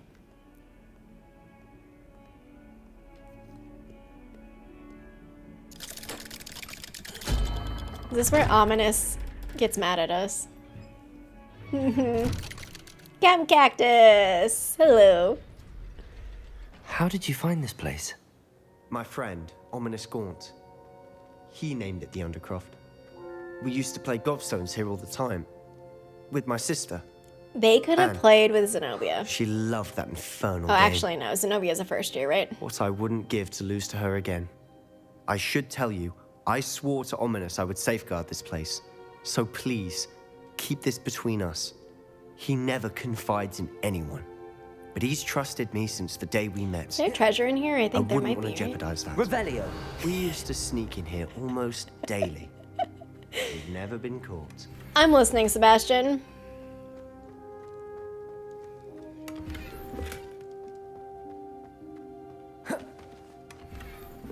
Periwinkle top hat. I think I've seen Ominous in potions. Or was it herbology? I've noticed that he uses his wand to navigate the castle. He does. No idea how, though. Ominous was born blind, and no spell could reverse it. His wand seems almost sentient. Not surprising, I suppose. Ollivander always says, the wand chooses the wizard. Is that how he found this place? No, someone in his family knew Interesting about it. that... The Gaunts are full of secrets. I've never heard anyone else speak of it, and I've certainly never seen anyone else here. Again, mention this to no one, especially After, Ominous. you know, He has not no playing love this lost game his for a family or while their and then secrets. listening this to place is special these to him. words again. Understood. Interesting that Why does Ominous Sebastian's have no like, love lost oh, for his no family? spell could His reverse father's it, family yet are he's direct still like descendants dead of set Salazar on Slytherin, one of the 4 founders finding of Hogwarts. something Obsessed with to blood status, most of them. remove Ominous Anne's cannot abide curse. them, as he'll be the first to tell you. Anyway, the Undercroft has been Though a he perfect probably place sees to it as sneak off different to, because away Ominous from was born prying blind. eyes, and even practice otherwise forbidden spells, Really? Like what? like the blasting curse. You do? Professors say it's not an appropriate spell to teach students. Chatler's sus as Seb. Feel free to share your theory, Becky. Oh, sorry. Professors say it's not an appropriate spell. That's ridiculous. Also, I don't know. Confringo? Wait, right? Are we learning Confringo? A proper magical are we education learning? ought to include all magic. My thoughts exactly. A spell like Confringo It's is not. only It's truly just dangerous in fire. untrained It's hands. just a Such firebolt. spells should be properly taught, not banned. To be fair, I'm admittedly partial to more fiery forms of magic, Oh my but you gosh. should learn it. I can teach it to you I safely love that here. thought. It may take a while to get the feel for it. Mimic my wand movement. The incantation is Confringo. Am I playing Very well. Chatler on... I think I'm playing on easy. Ah, it's coming for me.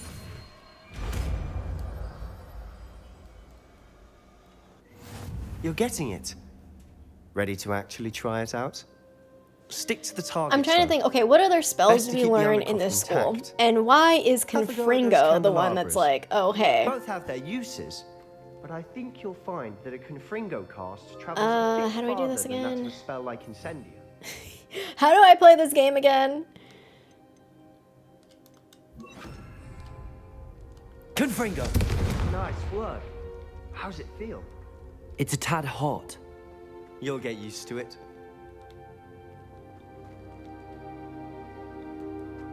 Wrong way, wrong way, wrong way. I just want to light everything on fire. That's Maybe it. they're like, oh, I think I've got it. Well done. we don't want kids shooting fire at each other. You played as Ravenclaw? I have to say, That was my first I enjoyed playthrough. that. The first time Ominous and I practiced Confringo, we singed our eyebrows. I would have Oh, paid to nice. see that. I swore we'd never live it down. So this day, there's something about that spell that's addictive. Sebastian has all sorts of red flags. Like, everything he says, I'm just like... I'll just say, no, what am I gonna say? No, just Chatler. He's a Gryffindor, right? This is exactly the type of magic I've been hoping to learn. There's more where that came Yeah, from. Diffindo, you're slicing Been things practicing up, similar right? spells here for ages. Although, I didn't tell Anne and Ominous about every one. Haven't been here in some time. It's not the same without Anne. I'm sorry about your sister. If there's anything I can do... Perhaps when I next head to Feldcroft, you could come Oh, along. nice. Meet Anne. She could use some cheering up. I would love to meet Anne. Just She's let me my know favorite when and I'll meet character. you. Oh, she misses Hogwarts. She's been I stuck know at I home always with our say guardian, Zenobia is my favorite. Uncle Solomon. Unfortunately, you'll have to They're meet both him my too. favorite. Well, meeting a new student will be precisely what she needs. I shall look forward to it. Cheers. I mean, Zenobia is such By a the way, minor character. what was That's it you also, couldn't it's discuss like, out in my the obsession hall with her earlier? is kind of I'm ridiculous. not sure where to start. You said something was missing from what you found in the library. Might it have something to do with Victor Rookwood? He didn't mistake you for someone else at all in Hogsmeade, did he? Nothing gets past you. I'll tell you what I can.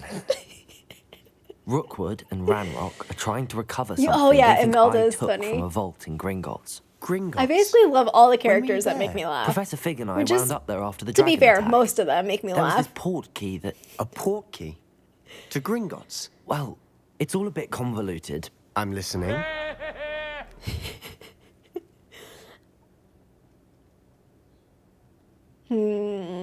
I'll just tell him the truth, why not? You must promise to keep this between us. Chatler I doesn't see trusted you any with red knowledge of the flags secret whatsoever. Undercroft. You can trust me. All right. I can see traces of ancient magic. Ancient magic? I don't know what I was Oh my expecting to say, but it gosh, wasn't Steph. that. What does that even mean? Honestly, I'm not entirely certain. All I know is that I can see whispers of an old magic that hardly anyone else can. Fig and I think that Ranrock has somehow found a way to harness that magic's power. Are you telling me that goblins may be wielding some sort of wizard magic? That's what we're trying to find out. And this ability Lee, of yours, what's up? does Good it to allow see ya. you to wield this magic too? I don't know. Well, when you do know, tell me. I've been studying archaic forms of magic for ages. Perhaps we can help each other. In the meantime, with both Rookwood and Ranrock after you, I suspect a bit more time practicing the blasting curse is in order. Spend as much time here as you'd like. And remember, keep this place between us. Well, we're about to test When I head to that. Feldcroft, I'll send you an owl.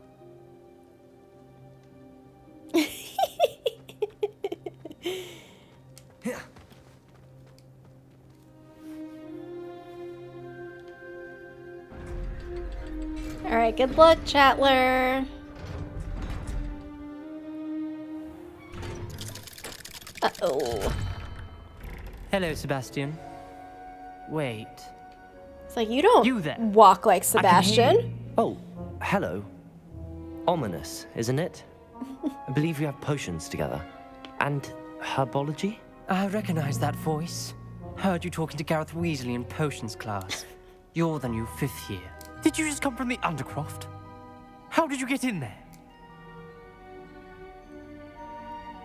Wait, but did Sebastian say Sebastian didn't say don't tell anyone I showed you. He just said just keep this place to yourself, and Ominous knows the Undercroft, so I'll lie for Sebastian. That room's called the Undercroft. Well, I was exploring and then suddenly found myself in a strange passageway. Don't lie to me. No one Ooh. stumbles upon that room. That's awesome. Sebastian told you, didn't he? You breathe a word about this place to anyone, and not even your precious Professor Fig will be able to help you. My Is father that a is friends with the threat? headmaster. Everyone I'm not interacting afraid to with here. exploit that connection if I need to. I'm going to say, excuse you, stand down. You needn't threaten me. I'm not going to say anything about your Undercroft. And Sebastian is a good friend. You shouldn't immediately assume the worst of him. I don't need you to tell me about my oldest friend. Thank you very much. Ominous, I just meant... I know what you meant. Sebastian gets himself I in remember enough trouble. the He first doesn't time need I your ever help. saw this scene, I was like, what am I doing wrong? Sebastian is going to get an earful about this. I'm a people pleaser. I want everyone to like me. Okay. Oh my gosh, y'all. We are gonna have our new bestie, Lil Deke. Where do I go here? Oh, I still have to go up there. Wait, what's this? Arthur. Oops. How do I play this game? I don't know. Good night, Cindy. Yeah. More like he doesn't like you. Balthazar loves me. I'm his best friend. I would think a Puffskein's best friend. Balthazar? Another Puffskein. But I've had him since he was tiny. He doesn't know anyone else. I'm his friend. Well, how is it you had a bloody nose from this supposedly adoring Puffskein? Man, kids are loud. He must have been hungry. And Y'all know that you aren't the only people in here, right? Oh, well, no wonder he went. Oi!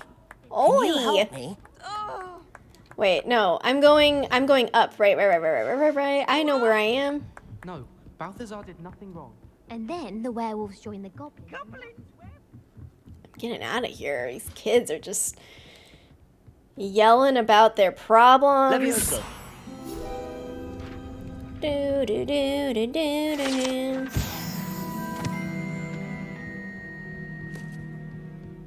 Whee! Stars.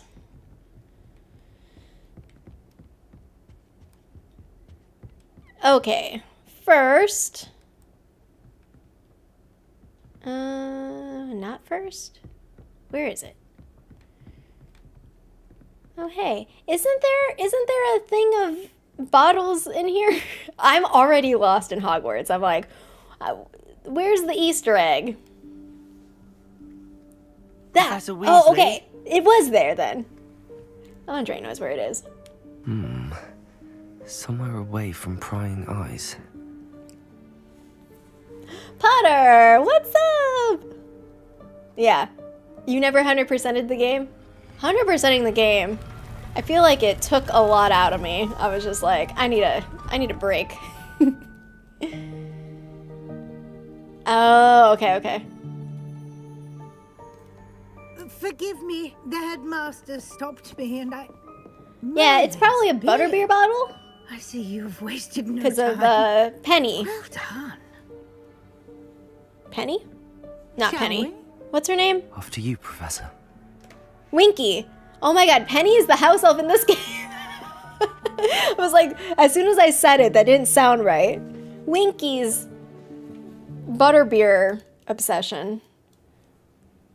Poor Winky. What is this place? Yeah. This is the room of requirement. It My only thing appears was, when one I is in ended up real doing need of it. everything. Like, Ordinarily, a every student might treasure stumble upon vault this room entirely thing by that was accident. not even required. I was just Ever. like, I I'd can't only do planned this to anymore. suggest to you how I've to find it exhausted by walking all past the that interactive bit of wall, elements. focusing on what you need. But you've managed to reveal Oh, the yeah, I room bet. on your own. While I'm here, we should take advantage of the moment. Now, where is Deke? He must have sneaked past and gone ahead. Deke, Professor. The house elf I was speaking to in my classroom. Were your these first candles day. always here? Thought he might help you use the room. I don't once remember you the found can. it. I guess they probably were, right? There's no chance I'm clambering over this mess. This presents the perfect opportunity to teach you Evanesco, the vanishing spell. You can cast Evanesco to vanish certain objects, such as these chairs and other things here in the room. I Wouldn't suggest you always practice like? the Okay, wand so if I'm movements thinking of first, like, if I'm a then you can trickster, clear the chairs away. how is it that? Oh wait, maybe not all the students know Evanesco. So I would just, if I were a mean, tricksy student. I would use it to vanish chairs and stuff from beneath my classmates. I'm thinking, like, Everett would have a field day, wouldn't he?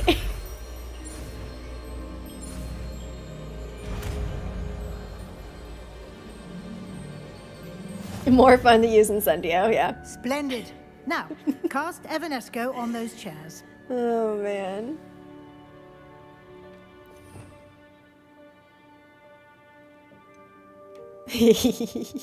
I'm not a tricksy student. Wait, what am I doing? This one. The game is beeping at you, Prof Lynette. Do I not have more than one spell page? What is this? Excellent work. You'll note that you are now in possession of Moonstone. We shall discuss its uses later. Let's move on. Let's move on. Where in Merlin's name is that elf? Yeah, I've only 100%ed the Ravenclaw one. Is that... Dear me. Goodness. Could you keep it down? Some of us are My trying to rest. old school bag. I wondered where that I also would say that the more playthroughs, I think this is why the Gryffindor one I was kind of like, I can't do this right now. I'm gonna need a break. Is because it's like, wait, Yes, I Professor. still have so much more to get to where I was. I'm doing this really just so that I could... Actually, I got the platinum, so I played... Wait, is that right? Yes? No?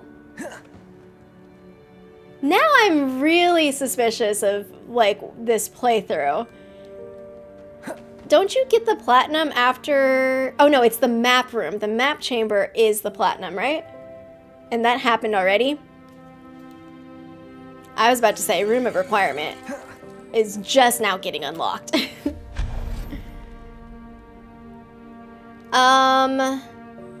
Platinum is all of the trophies or achievements. Hope So this isn't as precarious as it looks. each house has the, like, unlock the map chamber, but it's for each house. So that is the holdup for that last trophy, is making sure you get all 4 of those house ones. Because is sorting also a trophy for each house? There's like certain ones where you have to do like 1 for each house.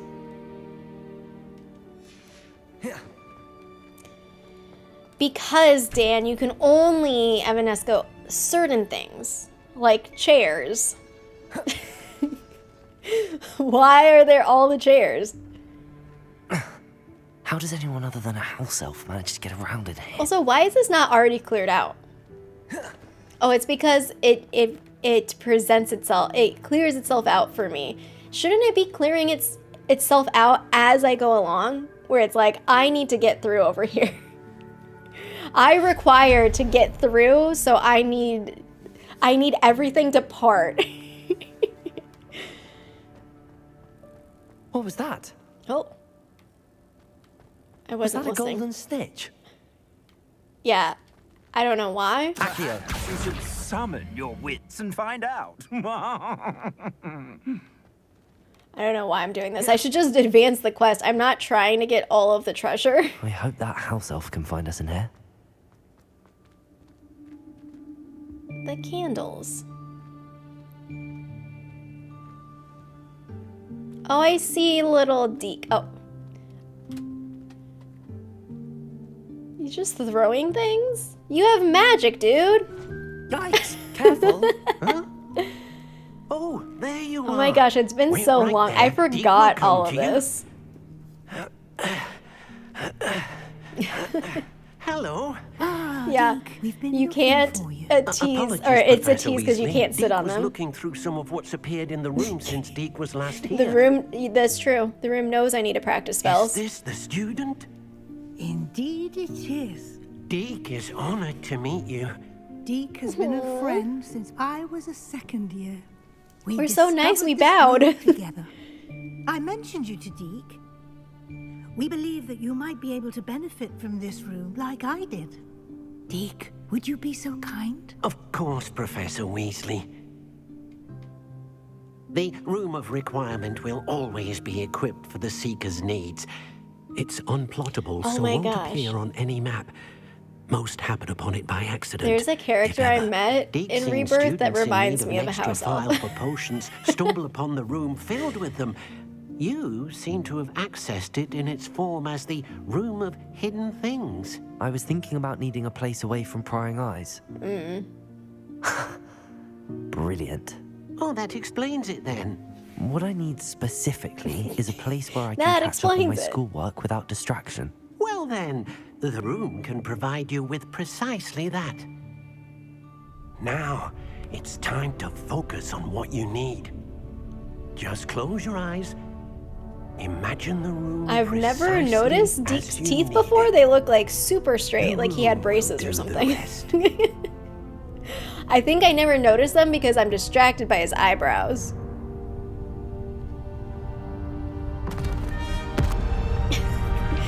I can't. So scraggly.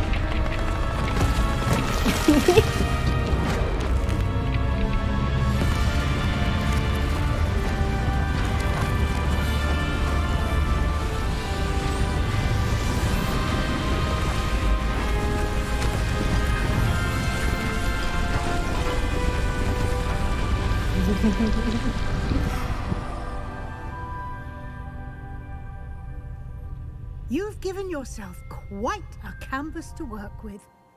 Okay, now I can't stop looking at his teeth. Are we sure he smiled like that before? Ah, and it seems the room has Why is provided it you so with a jarring desk to of my description. eyeballs? Excellent. Wow. It can identify unfamiliar items of clothing. One should always Deke, show understand me your the teeth. effects of anything in which one is clothed. Oh, sorry. I was listening to you, Weasley. It was just... Deke has some weird teeth that I've never noticed before.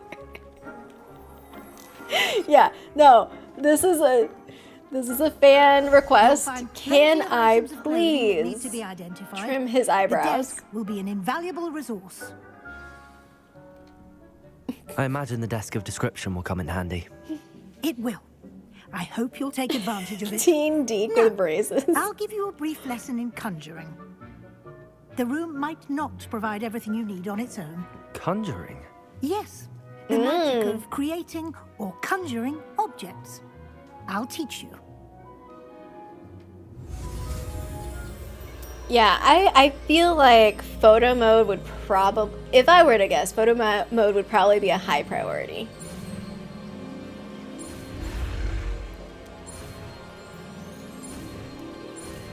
I just did a video for IGN on the Spider-Man 2 New Game Plus update that came out last week. When conjuring more complex And objects, you'll need what's called in their photo a mode, spellcraft. there's like an action figure mode, so you can have like Spellcrafts are little like tiny recipes. Spider-Men They doing list different the poses ingredients for, or and then resources there were some needed other to like conjure a minor particular adjustments to object. photo mode as well. You should have But it made me acquired some laugh for a lot. potion station and potting table from Tomes and Scrolls in Hogsmeade. I did. Where can I find the resources I need? While resources such as Moonstone can be obtained throughout the Highlands, it's much safer and easier to purchase them. They can also be collected by vanishing objects in the room, such as the chairs you Just spell it vanished backwards. earlier. In fact, you should have enough True, resources yeah, for yeah, now. yeah. I see. Not in-game though. Can I regain resources by vanishing something I've already conjured? Oh yeah, You let's get a can random quote. indeed. Quite perceptive. Why don't you give it a try? Go ahead and conjure the potion station and potting table. You should Trying find to both remember. familiar, since they'll resemble Why the would ones I you've have already said that? used to study magical plants and brew potions Feels in like class. maybe an indie game. What was going on November 27th? All right, potting table and such. Am I gonna improve my room of requirement decorating? No. What would this Gryffindor want? Maybe we can we change this to be red? Well, actually, no. I already said I'm not gonna be decorating. I'm just gonna be placing things down. We are not decorators. I'm gonna have to contract someone else to do this for me. Oh yeah, how do I rotate?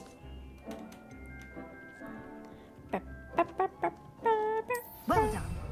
You can use these whenever you need to brew potions or grow plants. All right, let's Presuming, of brew. course, you've collected any seeds or potion ingredients you need in Hogsmeade or outside the castle grounds.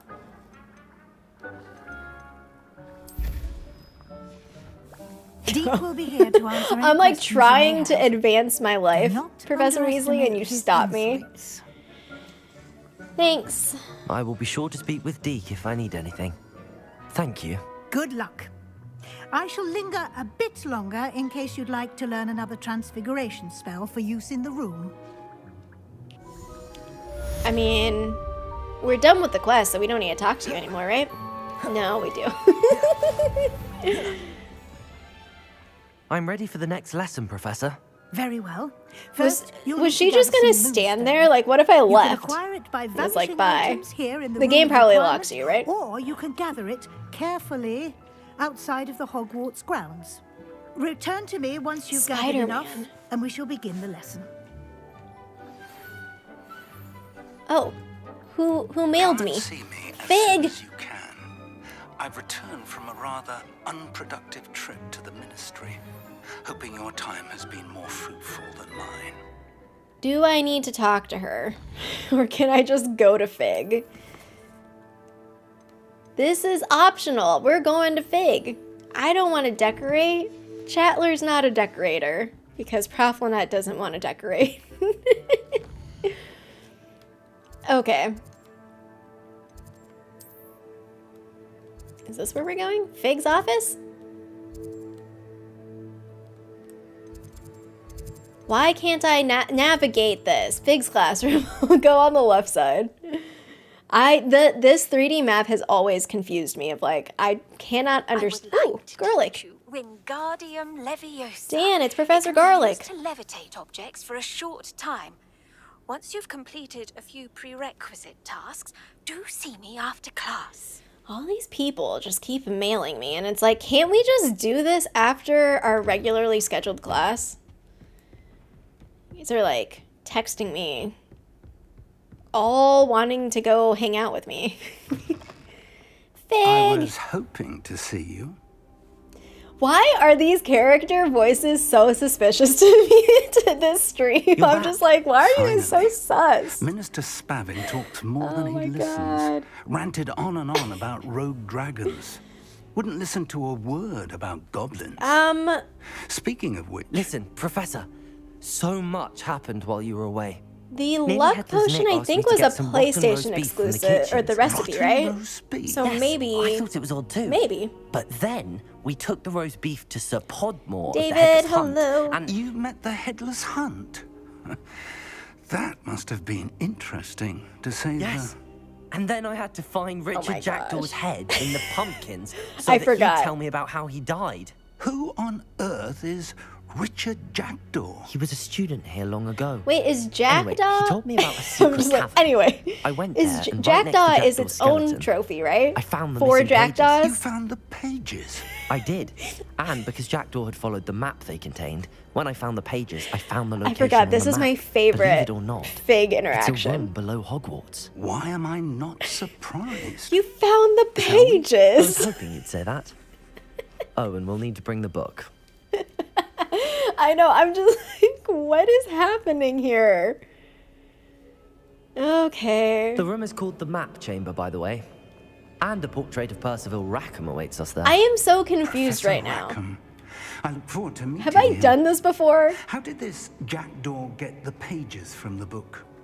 Evidently, Peeves stole them, and Jackdaw stole them from him. Oh, Peeves. Oops, oops, oops, oops. I have a feeling that this is an old save file. To think. Because I thought Map Chamber was the all this trophy. time. Yeah, that was fun to find out, is that the Jackdaw quest was different.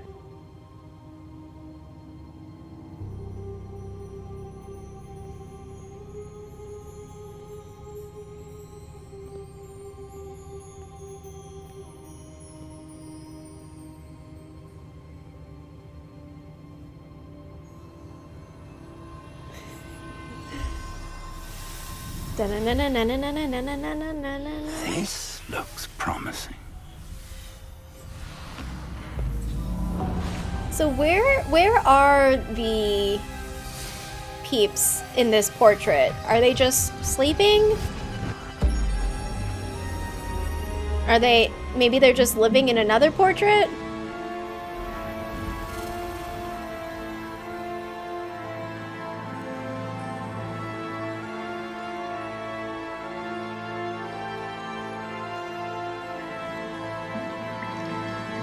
A map. There's Hogsmeade. And over here, the Forbidden Forest. And, of course, Hogwarts. It's magnificent. He's so excited. Thanks for hanging out, Steph. Yeah, they're just hanging out in their other portraits. Well, I guess we meet them one at a time, right? So that's because we're only gonna meet Rackham. He just steps in off from off stage, just like, hello. Someone Professor talk to me. Rackham. We've placed the book on the pedestal as you asked, and this is my mentor, Professor Fig. How do you do, Professor Fig? And you, my young friend, see now why you needed to return with the book? I do. I also see why you refer to this room as the map chamber. That you have come this far tells me that you possess extraordinary magical ability, the potential and power of which will unlock should you prove yourself worthy. The location of each of 4 trials will, in time, appear on the map. Trials that will test you and give you access to invaluable knowledge. Trials that you must complete on your own. Do you recall the pensive memory you viewed in my vault in Gringotts? This whole situation is so... I don't even know. It's a wild ride. We started with a little goofy man named George Osric. Got attacked by a dragon. The dragon ate George. We fell out. Oh, actually, no, there was also a glowing thing that we were just like, what's going on? A key fell. We were flying after it. Grabbed the key. It was a port key. We were in Gringotts. Or no, we weren't in Gringotts just yet. We just thinking about how we got to this point, and we're just like, pretty normal. You and your friend Charles spoke of the port key and of trials you'd created for one who could Yeah. see traces of ancient magic. Precisely. Charles is The another big of the pause keepers, is what makes a it. designation we gave ourselves centuries ago, in light of the knowledge that we have been bound to keep Maybe we hidden. wanted to say my Until co-conspirator. Now. So, the passage from your ruins to Gringotts, everything in the vault, the restricted Ooh. section, finding this room. How did you none like it of on the these Steam was a Deck? trial. They were Did an it play important pretty well? part of the journey, but they were not trials themselves. The fact that you have come this far, however, bodes well. The trials were designed to ensure that the power and knowledge we have kept secret for so long does not fall into the wrong hands. They will test your abilities, both innate and learned. But of equal importance, everything you witness as you complete the trials will inform what you choose to do with all that we share. You will need patience. The trials have much to teach you. It will take time. I'm afraid we don't have the luxury of time. We have waited I love Fig this so long, much. Professor Fig. Surely a few more. Respectfully, sir, while I do not know the secret you keep, I do know that our young friend here has seen traces of a powerful dark magic being wielded by Ooh. goblin kind. And we encountered an uncommonly no. powerful goblin wielding such magic as we prepared to leave your vault at Gringotts. Okay, not only We have may you played already it be too 9 late. times or whatever you said, you've This also is great 100%ed news it indeed. 6 or 7 Young times. friend, do you trust Oh, Professor wow. I do. Fig? Then, That's in the amazing. light of your considerable skill and all you have already accomplished, we shall begin. You will find I the always location think of that the I'm a first completionist trial until I marked on the actually map start below doing you. completionist Whilst playthroughs, Professor and Fig then may I'm like, assist you in locating the oh trials, no. they may be completed only by one with our ability. Shall we have a look? It's more that I like a thorough experience, so I that want to see tower. what's out there. It's not far. You may have seen it yourself. Sure. It looks Oh yeah, familiar. okay. So I'm going to, Perhaps after your this young scene, friend is more well-traveled than you might think. we're gonna have to As break your for me to go mentor, eat some lunch. The least I can do is go ahead to But- make sure it is safe.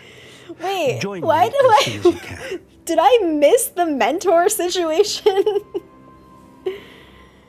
Why are we being weird about the word mentor? Oh, yeah. No, those frustrated me sometimes. Bye, Mama Weasley. All right, let's I'll find you at the set us tower up. as soon as I can. Until then, be careful. And do not tell anyone where you're going. Oh, also, I told Sebastian a bunch of stuff. Is that cool? Is that okay? I'm gonna be really upset if I go to my save files and then I realize that I actually just replayed a bunch. Let me see.